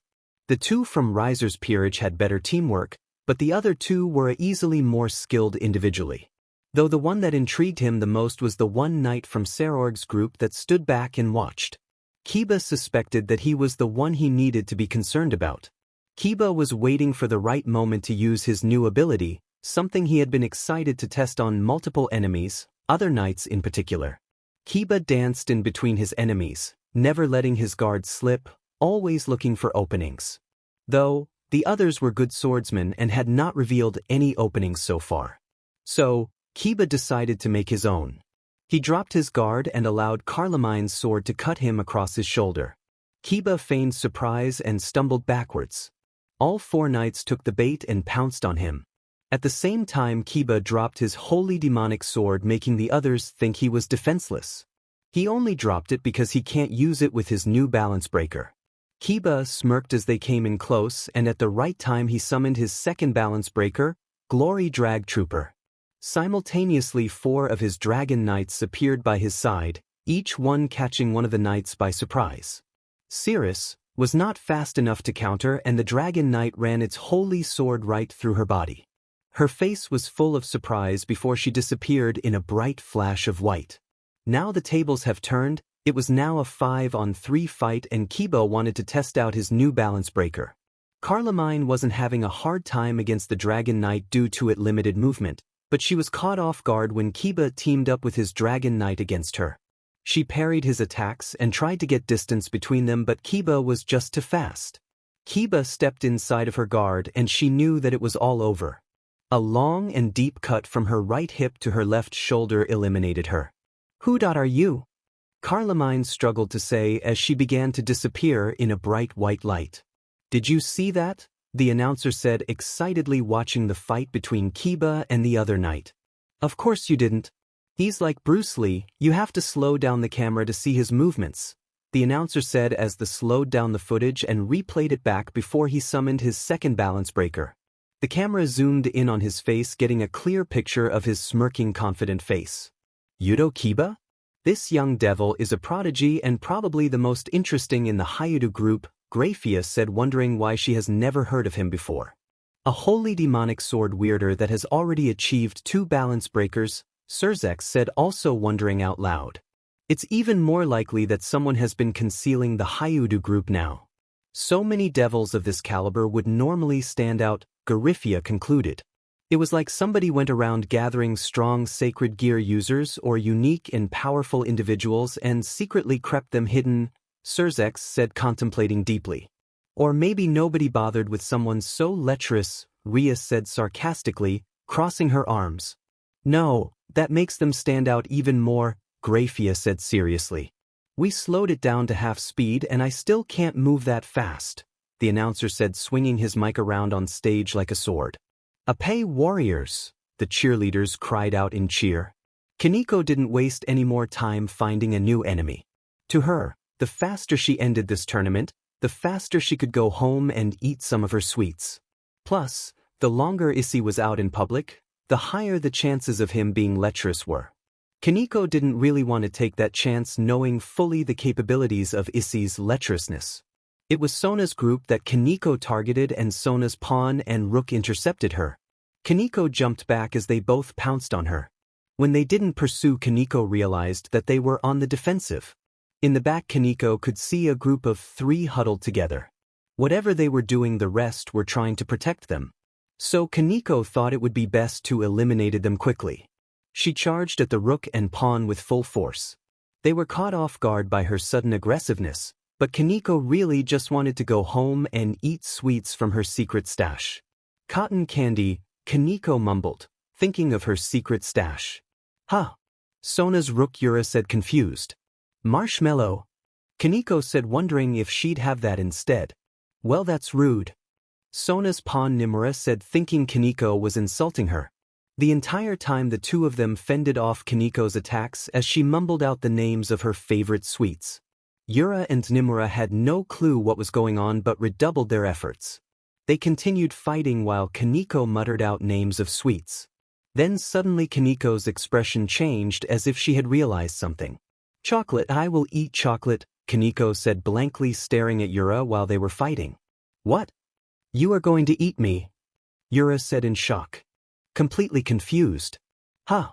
Kaneko said, snapping out of her sweet-induced thought. "I will defeat you, you lecherous rook," Kaneko said, redoubling her efforts, leaving Yura even more confused. Issei had recovered himself from the blast and was about to jump into the fight again. It was just a chaotic battleground everywhere he looked. The sky lit up with explosions and lightning blasts. Swords littered the center of the arena where Kiba was fighting. On the other side, there was a large group of Risers and Sarorg's peerage fighting. Close by, Kaneko was fighting Sona's pawn and rook. Not to mention the massive lightning dragon and Fafnir wreaking havoc throughout the whole battleground. Somehow, the giant stadium was still standing. "Issei, look out," Akino said from high above. "Huh?" Issei barely had time to say before he was directly hit with a massive explosion. "That should take care of all of you troublesome pests," Yubaluna said with a satisfied expression. The smoke swirled for a moment, and once it cleared, Issei was laying in a small crater. It all happened before Iz had a chance to protect himself from the blast. "Issei!" Asia cried out, jumping off of Fafnir and ran to his side. "Not that one hurt," Issei said, barely able to move. More than a few people paused to see what was happening. Suddenly a bright green glow surrounded Issei. Asia began to heal him, which surprised more than a few people. "They even have a healer?" Tsubaki said in disbelief, but Sona remained focused on fixing Saji's sacred gear. Sona's bishops Momo and Rhea were not going to let that happen. Together they raised their prepared to eliminate Isse Hyoudou and his peerage once and for all. Just another second and they would destroy him, but that 1 second would last forever. Flying around the two bishops were a multitude of bats with glowing eyes. The two had been stopped in time. A moment later Aquino's lightning dragon swooped down and consumed both of the bishops. They disappeared without even the chance to scream. Gasper took human form again to rest. Damn it! Ubaluna cursed, preparing to cause another explosion. Did you forget about me? Aquino asked, flying right behind Ubaluna. Ubaluna was caught off guard and struck with a massive holy lightning bolt. She screamed as the blast tore through her body. The Riser group watched in dismay as their queen was eliminated from the tournament. Riser's arrogance was costing them greatly. Kiba was facing off against Tomo and Libin. Tomo was struggling against two of the Dragon Knights, but Libin was able to incapacitate the other two with his power over gravity, which left him free to face off with Kiba. The two swordsmen had considerable skill, but in terms of speed and technique, Libin was outclassed by Kiba. Also, having his concentration focused on incapacitating the two Dragon Knights, it was only a matter of time before Libin made a mistake. Kiba was also aware of this and pressed him even harder. Then in one moment, Libin overextended and Kiba didn't miss the opportunity. He swiftly stepped past Libin, slicing him down and leaving him to disappear. A moment later Tomo was quickly overrun by the 4 Dragon Knight and was cut down, and she also disappeared in a bright light. Now the only knight left was standing in front of Kiba, Serorg's knight Baruka. Kiba faced him holding a holy demonic sword in his hands, no longer using his Dragon Knight. He watched closely as Baruka started to summon his pale horse from the depths of the underworld. Baruka mounted his blue and white fiery horse with a lance in his hand. Baruka charged and Kiba readied himself, but Baruka and his horse ran right past him. Kiba quickly turned and saw him heading straight for Asia and Gasper, who were separated from the others. Kiba didn't even have time to warn them before Baruka got to them. In the blink of an eye, Asia and Gasper didn't even know what had happened as they were struck down by Baruka's lance. Asia! Gasper! Issei yelled out as the two of them began to disappear in the light. Fafnir also began to disappear now that Asia was no longer in the tournament. Issei and Aquino were about to attack him, but Kiba stopped them. I'll deal with this guy, Kiba said angrily, having let him slip by. Now, I can be sure that we can have a fair fight, Baruka said, referring to Gasper's and Asia's support abilities. You are going to regret that, Kiba said threateningly. Saji was waiting impatiently for Sona and Tsubaki to fix his sacred gear. All he could think about was defeating Riser and his peerage. It was what their whole plan and hours of perpetration was for. Saji knew that everyone counted on him, and yet he couldn't even activate his sacred gear. Damn it! I just need the power to end this. Saji cursed inside of his head.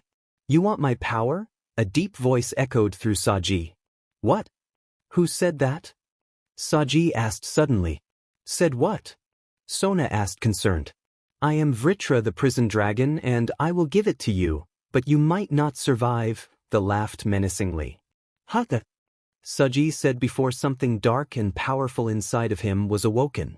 Saji suddenly doubled over in pain as all of the power surged through his body. Sona and Tsubaki were blown back from the power surge. Saji's vision began to go black as this new power began taking control. Jiang! He yelled in a deep voice unlike Saji's voice. Black flames began erupting all around him, covering him. Everyone in the stadium and in the underworld went silent as they watched him transform into a being covered in darkness and flames.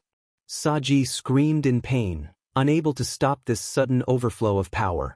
Even the sky and everything around him began to be consumed by the darkness. What have I done?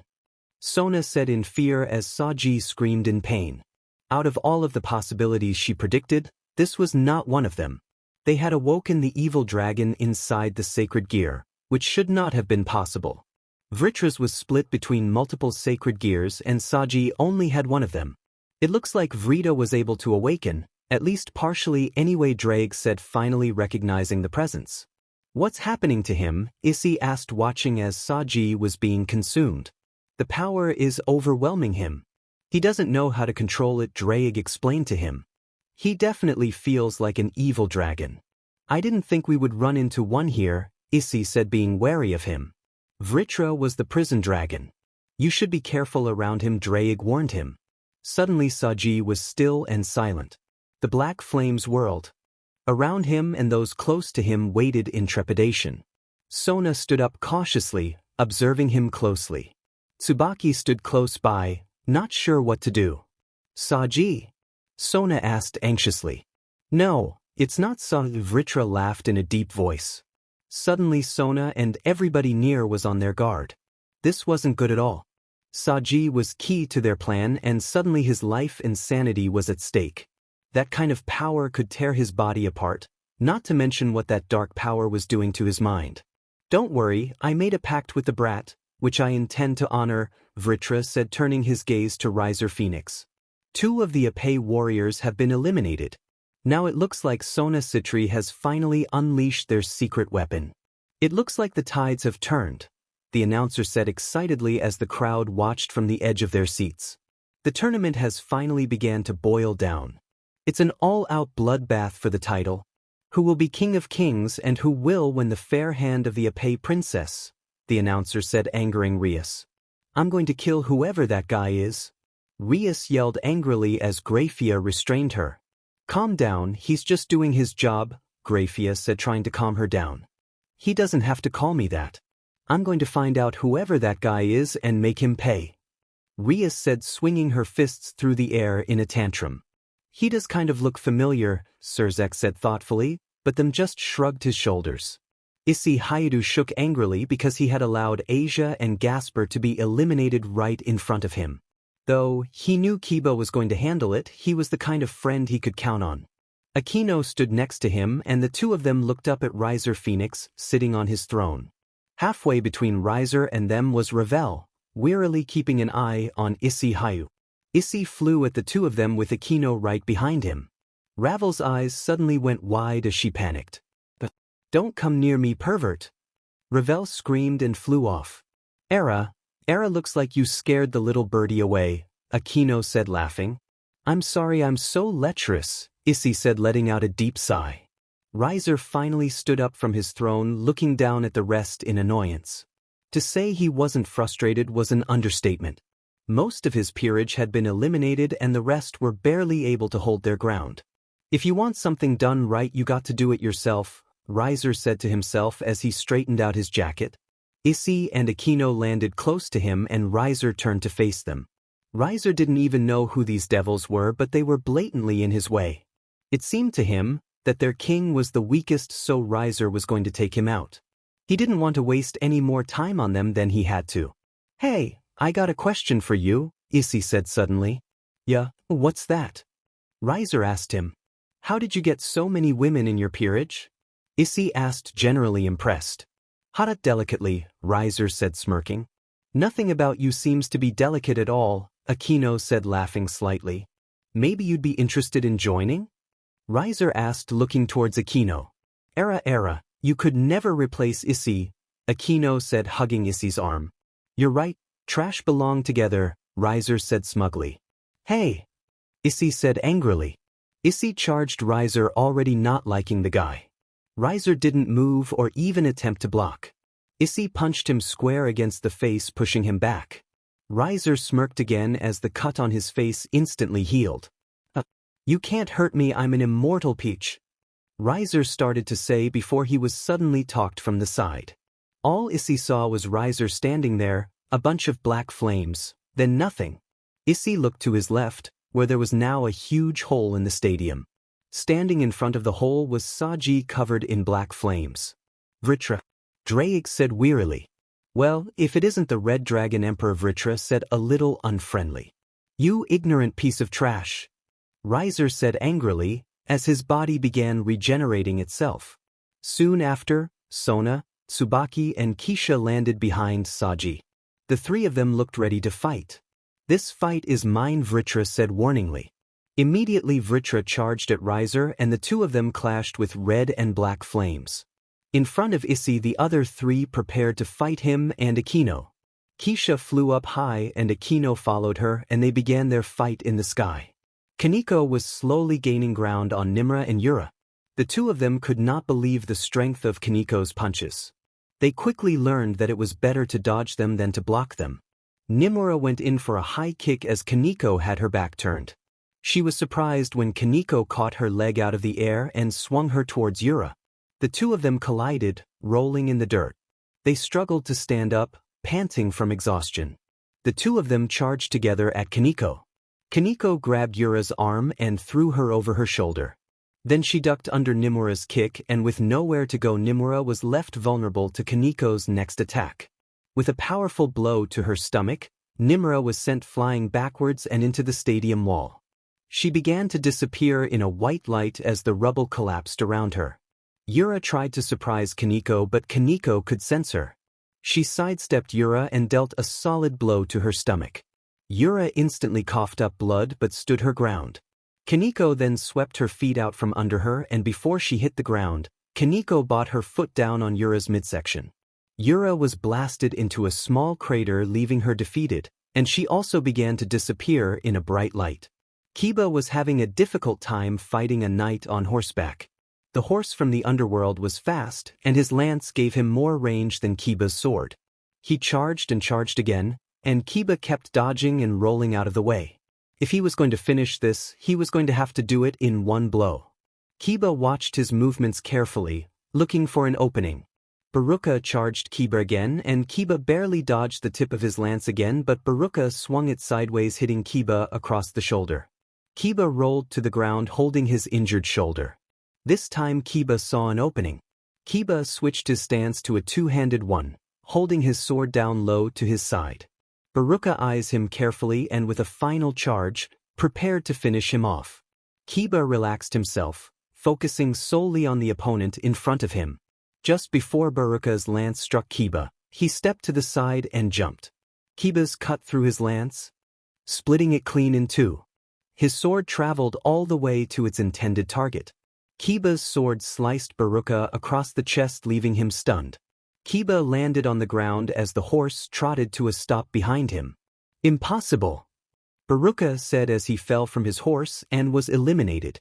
Ravel felt bad for just leaving Riser back there, but then again she didn't really care, as long as she was away from that lecherous person.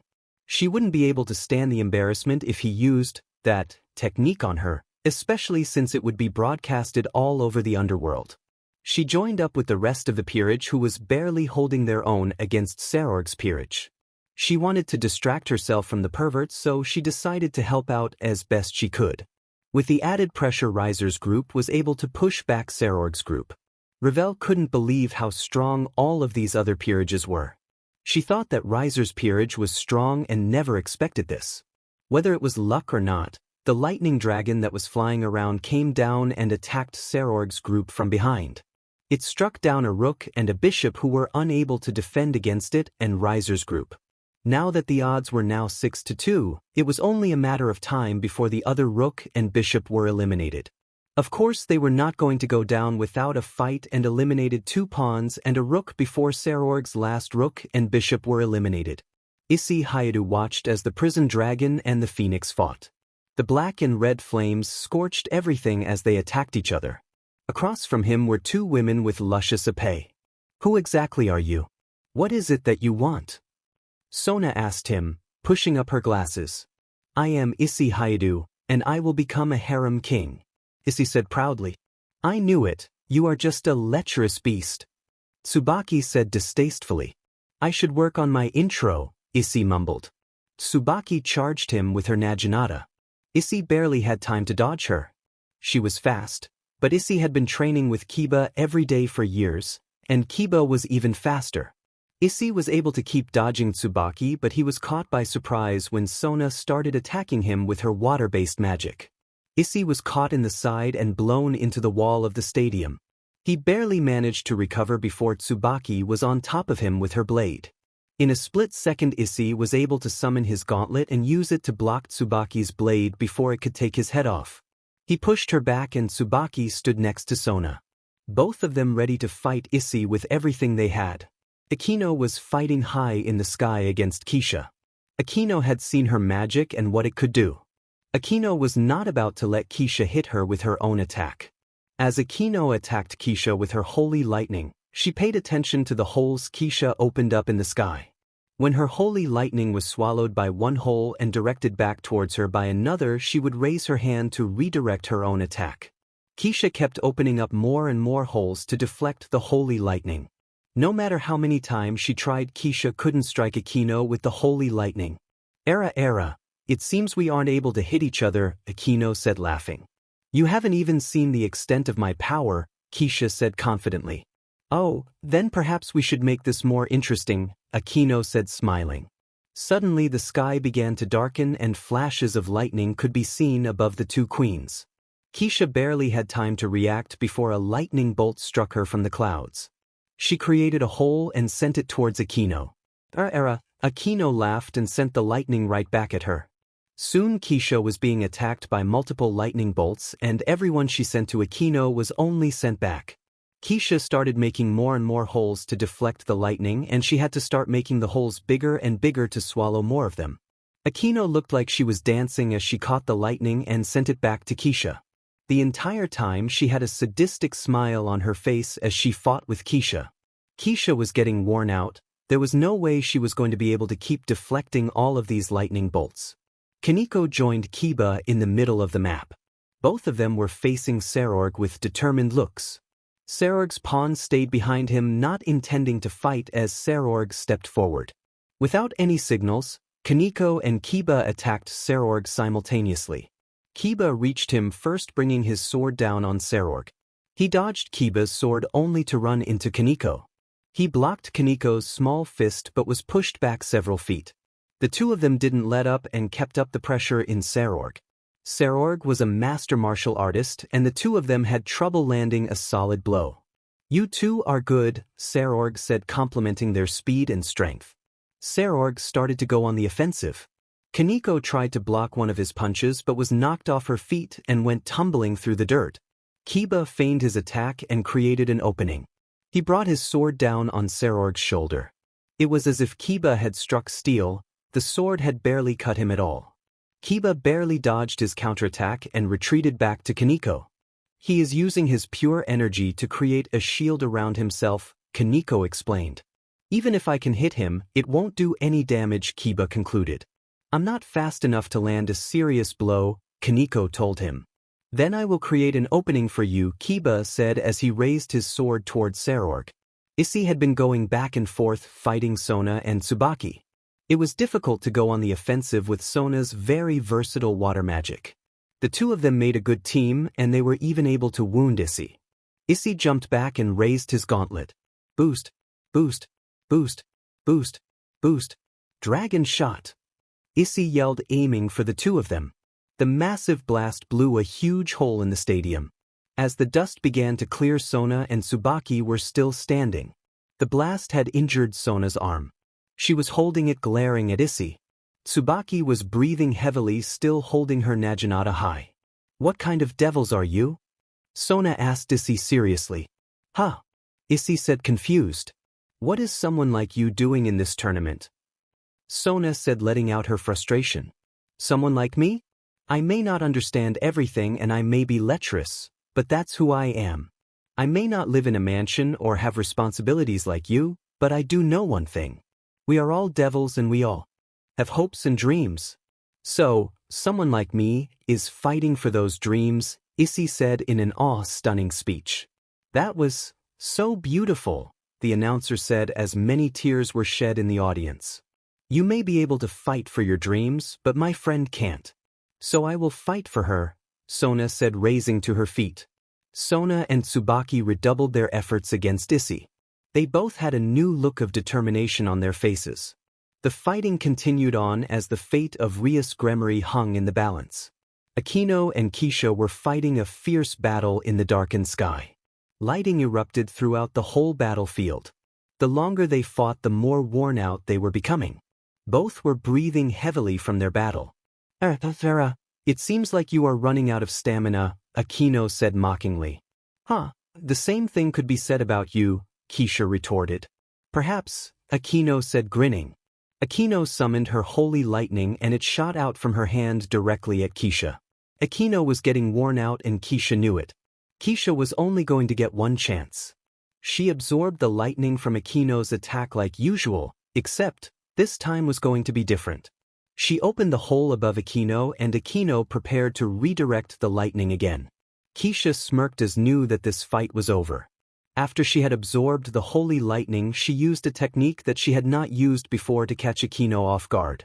She divided the holy power from the lightning and attacked Akino directly with the holy power. Akino was not prepared for it and was struck with the holy attack that came from the hole above her. She let out a cry as she was struck and started falling from the sky. Keisha relaxed as she saw Akino start to fade in a white light. The last thing she saw was Akino's smirk, before Keisha was unexpectedly struck by Akino's massive lightning dragon. She screamed as the holy lightning tore through her body. Keisha had also been caught off guard, forgetting about her opponent's holy lightning dragon. Both of the queens had eliminated the other and were fading into a white light as they fell from the sky. Saji and Riser were going all out. Their fire was spreading throughout the whole stadium.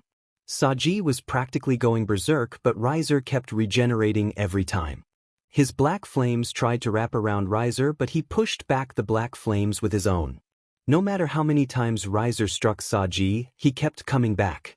It was as if Saji could feel no pain. Saji could tell this fight was not going anywhere. It was time Saji put their original plan back to work. Suddenly dozens of absorption burst out of Saji's gauntlet. Riser tried to block them with his flames, but it was useless. Nearly all of them connected with his body. Riser immediately felt his energy and stamina being drained. He started ripping out the absorption lines only to have more connect with him. As the tables suddenly began to turn, Riser seethed in fury. Enough of this! Riser yelled as flames erupted from his whole body. Riser was not going to be beat by some pawn no matter who it was. Not too far away from them, Sona and Tsubaki were fighting Issei. Sona had left her guard down as she was focusing on fighting Issei. Riser was grinning maliciously as he was surrounded by flames. Without warning, Riser broke off his attack with Saji and headed straight for Sona. Everything happened so fast that Sona was not able to react. A giant pillar of phoenix fire consumed Sona. Everyone stopped completely stunned as Sona faded away in a bright white light. "No, it can't be," Tsubaki said as she also started to disappear. "You bastard!" Saji and Vitra roared as they charged Riser but disappeared just before they reached him. Team 1 eliminated, the moderator announced that stunned everyone. "Ha! You failed, Sona Citri. You lost because you were too weak. Don't worry, I'll tell Rias that you tried. She could have been my wife, but now she will be my servant. I'll let you visit just to see how far she has fallen." Riser laughed at his fallen foe. "Don't laugh, don't you dare laugh," Issei said as an incredible amount of anger welled up inside of him. "She was nothing more than a pest to smash under my shoe," Riser said, grinning smugly. "She had hopes and dreams. She was fighting for her friend and you laugh at her? I could never forgive someone like you," Issei said shakily in anger. "Haha, you should just burn away with the rest of the trash," Riser said as he struck Isse Hyoudou with a massive column of fire. Balance break. What a stunning turn of events. Sona Citri has been eliminated along with the rest of her peerage. Riser Phoenix caught her off guard. "The Citri fans are outraged," the announcer said as the crowd cursed Riser's cowardly ways. "No, it's not possible," Rias said as she collapsed to the floor. Her best friend and her only hope had been eliminated. No, there was still one person she could rely on. Serorg would win, wouldn't he? Sona's sudden elimination had shocked Rias, and now she wasn't certain of anything. That damn cowardly Phoenix. His words after he eliminated Sona had struck Rias like never before. The thought of becoming his servant terrified her, made her shake uncontrollably. Rias was now suddenly faced with the possibility of becoming his servant. "No, that's not going to happen. Anything but that," Rias said, almost on the verge of tears. Rias could hear him laughing and every screen showed his smug look. She could hear the crowd below and she could feel the eyes of her brother and Grafia watching her carefully. This wasn't the way things were supposed to be. Why did this have to happen? "Don't laugh, don't you dare laugh."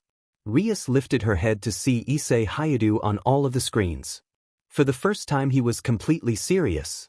In that moment there was something about him that gave Rias hope. As quick as that hope flourished, it was quickly blown away. Everyone watching went quiet when Isse Hyoudou was engulfed in fire. Not even he can stand up to an immortal phoenix, Rias said defeated. Wait, what's this? The announcer said, drawing everyone's attention. Balance break. Suddenly a bright green light was emigrating from the fire. The flames were violently blown away and the entire stadium gasped in shock and awe. Isse Hyoudou was standing in the center of the smoke and dust, now completely covered in red scale armor. I don't believe it. The Oppai warrior, transformed. That red terrifying armor looks like a fierce dragon. The Oppai warrior has now become the Oppai dragon, the announcer said, more excited than ever. Oppai dragon. Oppai dragon. Oppai dragon. The crowd was chanting with the Oppai cheerleaders and soon the whole stadium was shaking. Rias didn't know what to think. All she knew was that Rias had not won the tournament yet. She could not give up hope yet.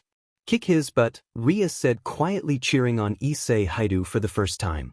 What the hell is this? Rias said, backing away from the incredible power he was sensing. Isse Hyoudou was staring down Rias Phoenix. Rias hit him with another blast of flames, then another and another. No matter what he did, Isse Hyoudou still stood unharmed. What does it take to kill you? Rias said angrily as flames erupted all around him. You laughed at her in her dreams. I will destroy you for all Oppai everywhere, Isse Hyoudou said seriously. What the hell does Oppai have to do with anything?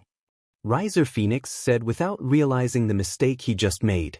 Boost, boost, boost, boost, fists, boost, boost, boost, fists, boost, boost, boost, fists, boost, boost, boost, fists, boost, boost, boost, fists, boost, boost, boost, fists, boost, boost, boost, boost. Everything, Issei said, answering his question. Don't screw with me. Rias yelled. Dragon shot. Issei yelled, unleashing all of his power. The entire arena and all of the screens were flooded with an incredible and intense light. Everyone watching had to avert their eyes. Then all of a sudden all of the screens went black, leaving everyone wondering what had happened. Oh great, now I'm blind. Somebody help me, the announcer said, running up to grope the Oppai cheerleaders. Eek! The cheerleader screamed and knocked him over the head with her pom-pom. I was just kidding, the announcer said, pulling his face out of the ground. Anyway, it seems like we are having technical problems. The cameras will be back up in a few seconds, the announcer said as the screens started to turn back on. Everyone watched in anticipation. They were sitting on the edge of their seats. Even Rias was pressed against the glass of the VIP box, looking down at the screens. The cameras finally came back on, leaving everyone speechless. Not just the stadium, but half of the arena was just gone. There also seemed to be rips in the TV screens. It looked like someone tore a bunch of holes through the screens. Sorry folks, it seems like there is something wrong with the cameras, the announcer said, listening to his earpiece. That's not the cameras, Surzek said, standing up. What's that? The announcer said, listening to his earpiece. Grafia, tell them to stop the tournament and bring the rest of the contestants back, Surzek said suddenly.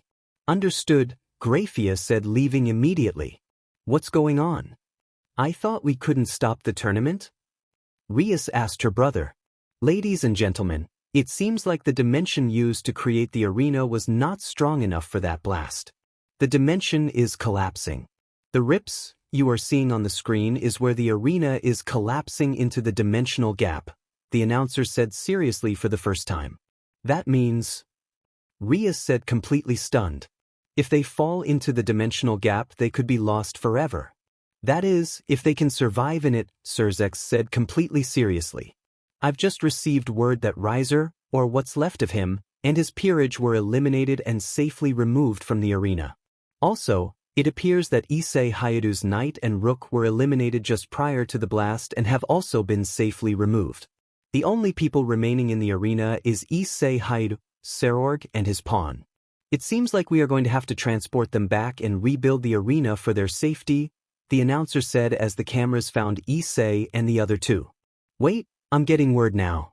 I can't believe what I'm hearing, but they will not be canceling or postponing the tournament. What is this? Who decided this? The announcer said, outraged. What's going on? They could die if this continues. Rias said, and an image of Graphia appeared next to Surzek's. Lord Mao, Graphia said.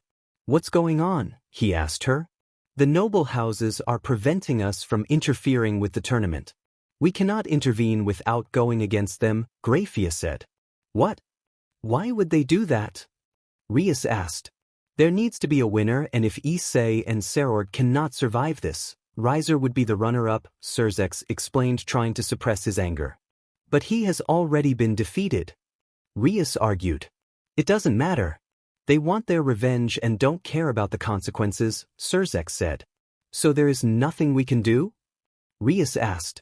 For now, we wait and see what Isse Hyoudou and Serorg Bale do, Surzek told her. This was far more terrible than Rias's worst nightmare. All of this was her fault. Not only could they die because of this tournament, Riser could still end up winning. All she wanted to do was marry for love. Why did things have to be this way? Team 2 eliminated, the moderator announced. Isse Hyoudou stood in what was left of the stadium. He was breathing heavily, having used up way too much power. He didn't regret it though, but Riser deserved it. Then Issei started to notice the rips the dimension the arena was created. Looks like this dimension they built for the tournament wasn't strong enough for our attack. It will soon be swallowed up in the dimensional gap, Drake said. I would have held back if I knew that. Well, maybe not, Issei said, a little dismayed. Huh, it just means they underestimated us, Drake said, laughing. Put. Very impressive. Your peerage was also very impressive, Serorg said, standing on the other side of the stadium.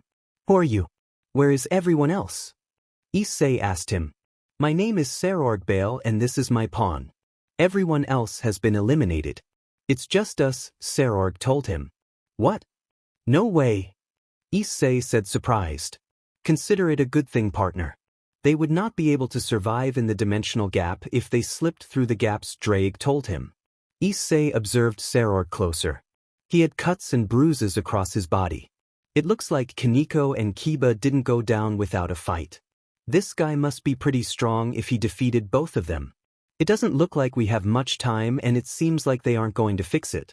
Typical politics, I assume, Serorg said, sighing. Sorry about that. I get carried away sometimes, Issei said, scratching the back of his neck. It doesn't matter. What matters is this fight, Serorg said, suddenly serious. I won't lose to you. I have to win, for my friends and for Oppai. Issei said, also serious. You fight for Oppai? Serorg said, amused. Oppai is love, Oppai is life, Issei said, getting into his fighting stance. I won't lose either. Show me your power. Serorg said, getting excited. Serorg charged Issei head-on. His powerful fist connected with Issei. It broke away part of his armor as it heavily impacted his body. Issei countered, striking Serorg across the face, drawing blood. The stadium was collapsing around them. The ground began to split and more rips appeared. Large chunks of earth were starting to float up all around the arena. High energy discharges were crackling through the air. Serorg struck him again, and each time Issei's armor would break, Drake would quickly repair it. Serorg's martial arts were superior, but Issei was hitting harder, drawing more and more blood from Serorg. It was an intense fight, fist against fist, one hit after another. Suddenly Issei was tackled from the side by something massive. He went crashing through the rubble. Issei stood up only to be facing a massive lion. Where the hell did that thing come from? Issei asked. I am Regulus, Serorg Bale's pawn, the massive lion said in a deep voice. You mean that guy from before? Issei said in surprise. Regulus. This is my fight.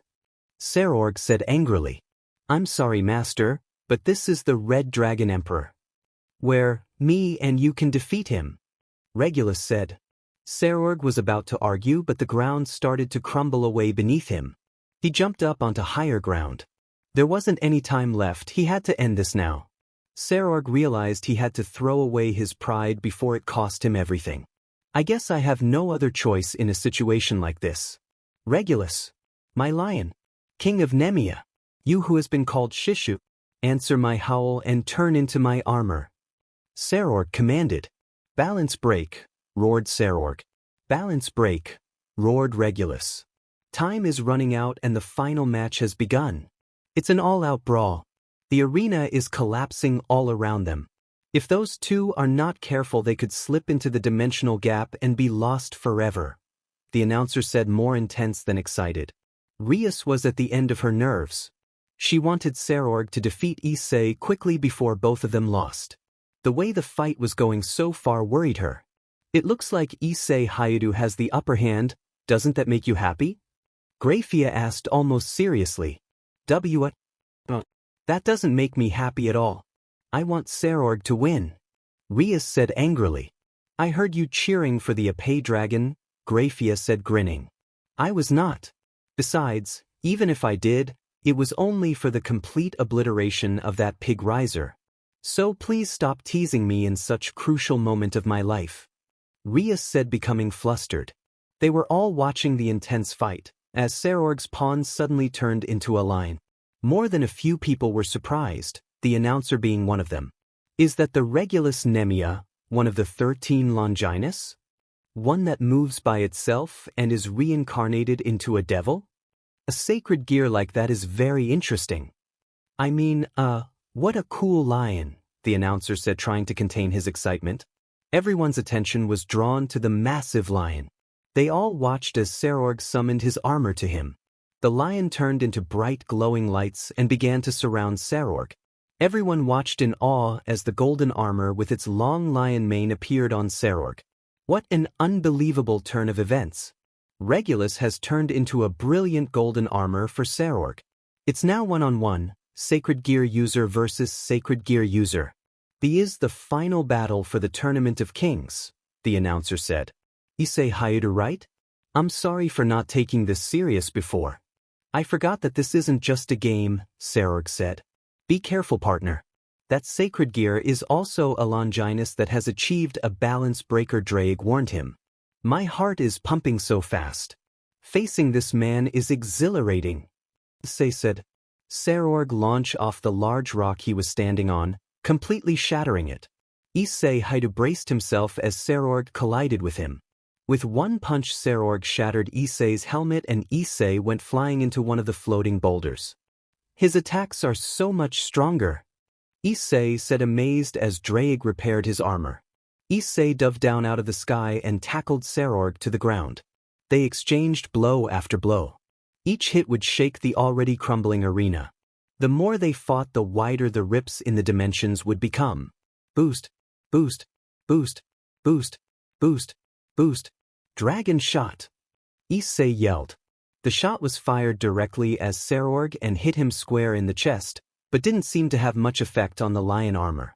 Projectiles don't work well against that armor, Drake told him. Issei fought with everything he had. His friends had given everything they had and now he was the only one left. Issei was fighting for them. Sarorg knocked Issei through the air and through a rip into the dimensional gap. Issei floated there with the debris from the arena. His armor was protecting him. Issei turned his head to the side to see the most peculiar thing. Floating only a little ways from him was a little girl with long black hair and gray eyes. It was something comical you would read in a light novel or something. I must be seeing things, Issei concluded, considering how many times he was hit in the head. Little red? The girl said, tilting her head. Ha! Issei said before he was tackled by Sarorg. Issei and Sarorg went falling back into the arena through another rip in the dimensions. Even as they were falling, they exchanged blows. They crashed back into the ground, or what was left of it. Both of them were at their limits and they knew it. They no longer tried to block or dodge. They were like two machines throwing punch after punch. Issei's armor was starting to regenerate slower and slower. He had used up too much energy and was low on stamina. Though, the same could be said of Sarorg. His movements were starting to slow and become sloppy. Partner, we won't be able to last much longer. Drake told him. I won't lose. I will win for them. Issei said, determined. This is the end, Red Dragon Emperor. Sarorg yelled. The two of them charged at each other. They both put everything they had into one last punch. At the exact same time, both of their punches connected with the other. The force of the resulting explosion destroyed everything around them. Issei and Serorg were both blown apart and left lifeless. Their unconscious forms drifted slowly towards the dimensional gap. The arena around them was almost completely destroyed. Everyone in the underworld and many other realms watched the final blow between the two armor-clad warrior devils. The power behind the punches was so strong that the ones watching could almost feel the shockwaves. These two were definitely the strongest of all the young devils. I don't believe it. The final blow knocked both of them unconscious. I guess this would be a tie. 2 winners, 2 Oppai? Technically it could work out, but realistically I don't think so, the announcer said, a little puzzled. Wait, what? What do you mean there can only be 1 winner? The announcer said, listening to his earpiece. Rules? Since when was there a rule book? The announcer yelled into his earpiece. Ladies and gentlemen, apparently if neither of them wake up before the dimension collapses, they will both considered disqualified, and fried chicken riser would be the runner-up, the announcer said before pulling away from the earpiece that was screaming in his ear. I'll say whatever I want. Fried chicken riser. Fried chicken riser. Kentucky, because we can't use patented names on the air. Fried chicken riser. The announcer yelled into his earpiece before throwing it aside.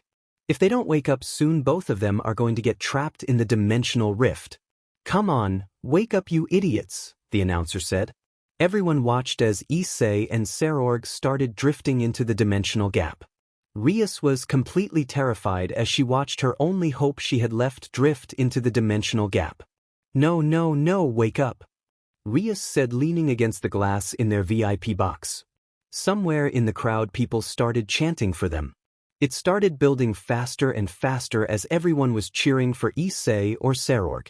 Serorg. Serorg. Serorg. Oppai dragon. Oppai dragon. Oppai dragon. Wait, one of them is moving, the announcer said excitedly. Partner, wake up, Drake yelled at Issei. Huh? Issei said, stirring. The dimension for the arena is about to collapse. Drake told him. I was having the craziest dream, but I can't remember it. Don't you just hate when you have an awesome dream but forget it the second you wake up? Issei asked. I don't know why I put up with you. Drake said, sighing heavily. Wait, what happened? Where am I? Issei asked, coming back to his senses. Both of you were knocked unconscious and blown back into the dimensional gap. Now get moving before the dimension around the arena collapses. Drake yelled. Issei was spurred back into action. His body hurt all over and he barely had the strength to move, but he was determined. He straightened himself out and flew towards the arena. Though, just before entering back into the rip in dimensions, he stopped just outside. Serorg Bale was floating away in the dimensional gap, still unconscious. Partner? Drake asked. Issei quickly changed course and headed straight for Serorg. As they got closer, they could hear Regulus trying to wake him up. Though Regulus went quiet when they got closer. Red Dragon Emperor? He has been defeated, you do not have to fight him anymore, Regulus said sadly. Issei grabbed Serorg, surprising Regulus. What are you doing? Regulus asked. Well, I can't leave him here to die, Issei said simply. Issei threw Serorg's arm over his shoulder and flew back into the rip in the dimensions. Issei landed in what was left of the arena, which really was only 3 stone steps. Serorg Bale started to glow in a bright light and disappeared. Team 3 eliminated. Team 47, Isse Hyoudou is the winner, the moderator announced. Isse Hyoudou also began to glow in a bright light and he was transported out of there just as the dimension collapsed. The crowd was going wild. It was the most intense fight many had ever seen. Issei's Hyoudou and the Oppai warriors had become almost legendary. It was sending shockwaves all throughout the underworld and far into many other realms. Though many of them were left uneasy about the raw strength and potential that the young devils displayed, Isse Hyoudou and the others were still being treated. While they were waiting, the announcer was doing a recap of the tournament, showing the highlights. No, it can't be. Why does it have to be him? Rias said, falling to her knees. There had to be a mistake. There was no way that Serorg had lost to that lecherous devil. Serorg was stronger than she had ever imagined and he still lost. Who the hell was Isse Hyoudou and why was he so lecherous? Rias didn't know what to do or think. Everything had gone blank. There was just no way that she could accept this reality. There was only one thing she could do. She would have to run away. Somewhere where no one could find her. Just when she was just about to make a break for it, Grafia placed a hand on her shoulder. "Come on, Rias, it's time," Grafia said, smiling. "What? I can't go down there," Rias said, motioning towards the stadium below. "It's time to finish what you started, or do I have to remind you what's at stake?" Grafia said rather sternly. "After everything that's happened? There's no way I could take that embarrassment. I'd rather run away and hide the rest of my life," Rias said, trying not to tremble under Grafia's gaze. "You want to be a rouge devil and be hunted the rest of your life? Life isn't always fair, but don't make it worse on yourself," Grafia told her. Rias didn't know what to say. Sona's plan had failed, but at least Rias had escaped Riser's clutches. Also, at least Issei Hyoudou has somewhat of a noble streak in him. He stood up for his friends and for Sona in the tournament. She could respect him for that, if he wasn't so damn lecherous. Besides, I don't know what you're complaining about. Issei Hyoudou seems like a great guy for you, Grafia said. What is that supposed to mean? Rias said, blushing angrily. Rias was led down to the room Issei's peerage was waiting. Issei himself was still recovering. As they stopped in front of the door, Rias felt that if she took another step that her life would never be the same. She took a deep breath and entered the room with Grafia. The room was rather quiet, but they didn't look like they just went through a battle. "Hello, my name is Grafia and this here is Rias," Grafia said, introducing herself. "It is a pleasure to meet both of you. My name is Kiba and this is Akino, Asia, Kaneko and Gasper," Kiba said, greeting them. "Congratulations on your victory. Your winnings will be awarded on the main stage when Issei Hyoudou has awakened," Grafia told them. "How is Issei?" Asia asked. "He is doing well," Grafia said reassuringly. "You will all be summoned when it's time. For now, perhaps it's best to get acquainted with each other," Grafia said before leaving. Kiba bowed to her as she left, always wearing that friendly smile of his. Rias's was left standing there alone, under the scrutiny of the others. The silence did not last long. "Are you going to be coming back home with us?" Asia asked innocently. "Yes, I suppose I am," Rias answered nervously.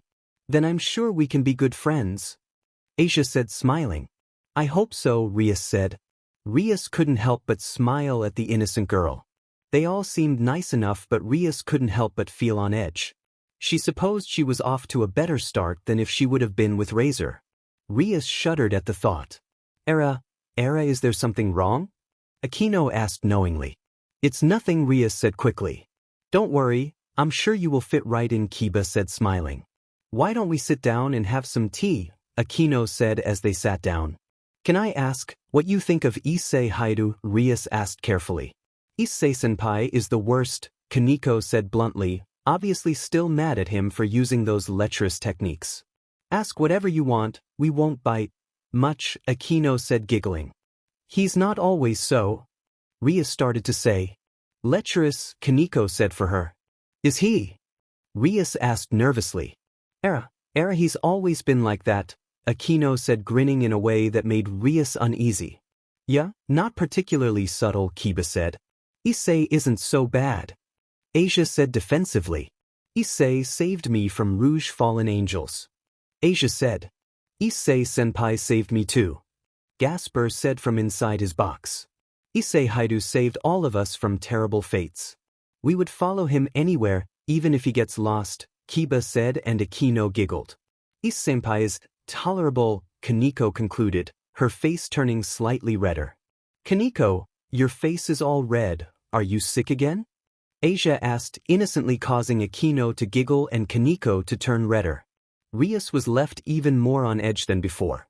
This was definitely a situation she had never been in before. Issei woke up staring at a white ceiling. He sat up and looked around the room he was in. After remembering the battle he just had, he checked himself but was perfectly fine. Phoenix tears are pretty amazing, aren't they? Serorg said from the bed next to Issei. It's you! Issei said surprised. You're pretty impressive. I don't think I've ever had such an exhilarating fight, Serorg said happily. You're pretty strong too, Issei said. Yes, but in the end I lost, Serorg said regretfully. It was almost a tie really, Issei said honestly. Perhaps, but next time I'll win for sure, Serorg said determined. Then I will train harder to beat you, Issei said grinning. I look forward to it, Serorg said grinning. Before they realized it, the two seemed to be good friends. They bonded through battle and their lust to become stronger. The two of them were more alike than they realized. I do have one request though, Serorg said seriously. I want you to take good care of Rias. She is a good friend of mine and I failed her, Serorg said seriously. Huh? Issei said completely confused. Rias Gremory, the Crimson Ruin Princess? You don't know about her? Serorg said surprised. Issei said hopelessly. You know what the prize for winning the tournament is, right? Serorg asked. Was it not money? Dang, that means I'm going to have to work extra hard this month to pay rent, Issei said seriously. You know, you're all right, Issei, Serorg said laughing. Serorg relaxed. There was no way a guy this clueless could take advantage of Rias. If anything, he was curious as to how Rias would adapt to this situation. The underworld itself is changing and it's affecting the other realms. There won't be any room for people that cannot adapt. Sona was biting her thumbnail in frustration. She had failed and she couldn't think of any other way out for Rias. She looked out at the crowd below. There were shows going on while the champions recuperated. The rest of her peerage sat in silence. Saji himself hadn't said a word, taking their failure very personally. Once the screen started showing the highlights of the tournament, Sona realized she had underestimated her opponent. To think that someone could be so obsessed with Oppai. Plus the new nicknames they had for Rias made Sona feel even worse for her friend. When the highlights started nearing the end of the tournament, Sona was left speechless. She felt a little uncomfortable with Issei's speech after she was eliminated, but grateful that he completely destroyed Riser. Then the fight with Serorg left no doubt in their minds they wouldn't have stood a chance fighting him the way they were. Maybe if she had only known of Isse Hyoudou and had time to prepare, then maybe she could have saved Rias. Hopefully Rias can be happy with Issei and the Oppai warriors, which is more than they could have hoped for with Riser. One way or another Sona was going to make it up to Rias. So what now? Tsubaki asked her. We failed, there is nothing we can do, Sona said staring out the window. I'm sorry, I wasn't strong enough. It's all my fault, Saji said for the first time. No, none of us were strong enough, Sona said bitterly. Issei's group, now including Rias, was led outside into the center of the stadium. The deafening roar as they stepped onto the stage could have been heard miles away. Rias was trying to stay calm the entire time. Every time she heard Crimson Oppai Princess or saw her figure on the big screens, she blushed as bright as her hair, out of anger and embarrassment. Rias drew comfort from the fact that everyone else seemed to be embarrassed, or in Gasper's case, scared, by all the attention. Everyone but Aquino, she was smiling and waving to the crowd. When the camera focused on Aquino, she did a little spin that made the crowd roar. The moment Rias spotted the announcer, her fingers started twitching, most likely wanting to strangle him. Unlucky for her though, he seemed to sense her killing intent and kept his distance. Ladies and gentlemen, the Crimson Oppai Princess and the Oppai Warriors, the announcer said, causing another defining roar. This is my nightmare, Rias mumbled, sheathing in fury and embarrassment. What's an Oppai warrior? Asia asked innocently. Cool. We got a nickname. Gasper said. What? At least Issei is obsessed with Oppai instead of butts, Kiba said with a heavy sigh. We should have never let Issei-senpai go out in public, Kaneko said angrily. Aquino said giggling. Now, the man you have all been waiting for, Issei, the Oppai dragon, the announcer said excitedly as ever, and again the crowd cheered. Issei awkwardly made his way to the center of the stage, almost tripping on the stairs. He smiled nervously, rubbing the back of his neck.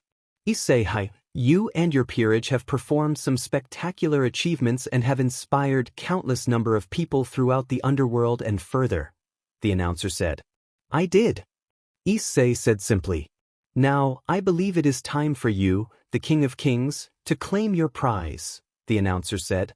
Suddenly Rias found herself in the center of the stage standing right in front of Issei. She didn't even want to look at him for ruining her reputation and her life. No matter what, she had to remain calm and not do anything foolish. She didn't want a civil war to break out. Issei, is there something you would like to tell us? The announcer asked him. The announcer held his microphone up to Issei. Rias closed her eyes, wishing she was anywhere else right now.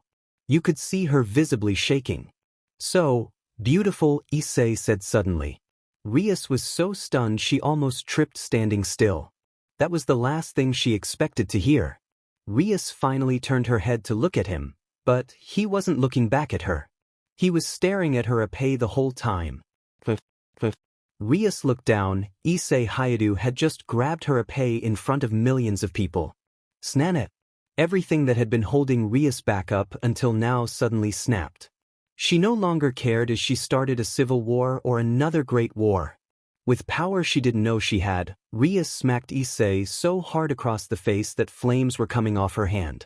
Issei didn't even have a chance as he rocketed through the air and crashed into the wall, leaving a considerable crater. The whole stadium was silent. Nobody moved an inch. Then at the drop of the ice cream from some kid's Oppai cone, the whole stadium erupted into cheering. The men cheered for Issei's bold moves and the women cheered for Rias's swift reaction. An instant replay was already on the big screen as if they were still in the tournament. Rias tried not to smile, but she felt pretty smug about herself. Not bad, Kaneko said to Rias, before going to dig Issei out of the rubble. Aquino and Kiba accepted the prize money.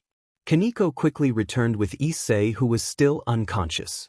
Everyone gathered around Rias and everyone was taking pictures of the Oppai warriors. I think it's about time we went home, Aquino said, activating a large magic circle underneath them. What? We can't just use teleportation magic here. Rias said suddenly. Era, is that so? Aquino asked mischievously. Aquino wasn't fooled. She knew they should leave before they started asking questions. So far everything was working out better than she thought it would. Aquino and the others glowed from the magic circle. The crowd watched in awe as they prepared to leave. Ladies and gentlemen, the Oppai warriors, the announcer said one last time as they were leaving. I wish I had something to throw at him, Rias said angrily. Here, Kaneko said, holding up an Oppai cone. When did you get that? Never mind. Rias said, taking the Oppai cone and threw it as hard, if not harder than she slapped Issei. Just before they teleported away, Rias was able to see the flaming Oppai cone nail the announcer right in the face, and she grinned with a small amount of satisfaction.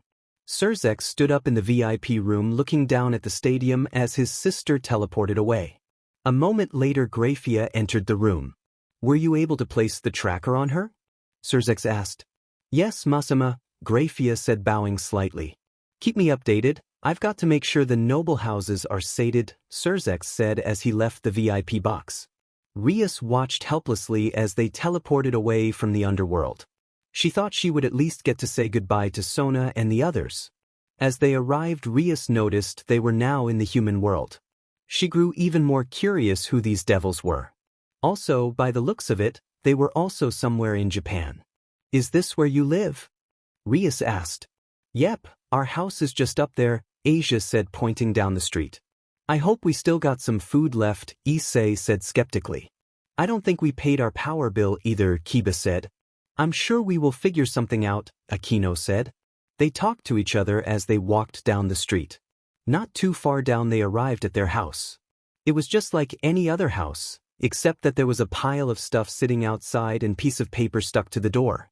Everyone stopped in their tracks. Kiba grabbed the note of the door and read it in silence. Why is all our stuff out here? Asia asked worriedly. Kiba then wordlessly handed the paper to Issei. Issei glanced over it and fell to his knees in shock. Eviction? Issei whispered as his spirit crumbled. Looks like we were late paying rent too many times, Kiba said with a slight frown. B, but we have rent money. Issei exclaimed. Can't we go inside? Asia asked. I'm sorry, Asia, but it looks like we will have to find somewhere else to sleep, Akino told solemnly. It's all my fault. I'm such a terrible king. I can't even afford to pay rent, Issei said is self-loathing. It's not your fault, Issei. You are a great king. Asia said, leaping forward to hug Issei. You don't worry too much about it. It was all of our responsibility, Kiba said, showing a small grin. Yeah. We will all work harder from now on. Gasper said, determined. Rias watched the interactions between all of them. She could easily tell that they all cared for each other. They were like their own unique little family. A strange and very lecherous group, but in a weird way it was slightly comforting. Not in that weird way, of course. Just in a while that is unexpected is all. I guess we will have to go back and stay with Sensei, Akino said, raising her hand to teleport them. No. We can't go back there. He would just gloat and make fun of me the whole time, Issei said defiantly. Well, if we can't go back there, there is one other place we can go, Kiba said reluctantly. Everyone went quiet, Issei in particular. Rias was slightly confused with the change in the group. Of them looked like they wanted to say anything, and all of them were looking at Issei for an answer. Let's go there then. It should be fine, Issei said, making up his mind. Akino smiled and raised her hand to teleport all of them and their stuff. Rias leaned closer to Asia to ask her a question. What is going on? Rias asked her quietly. Oh, Issei doesn't want to ask Azazel-sensei for help, so we are going to go to Issei's old house, Asia said simply. Wait, Azazel? Rias said in shock as they were all teleported away.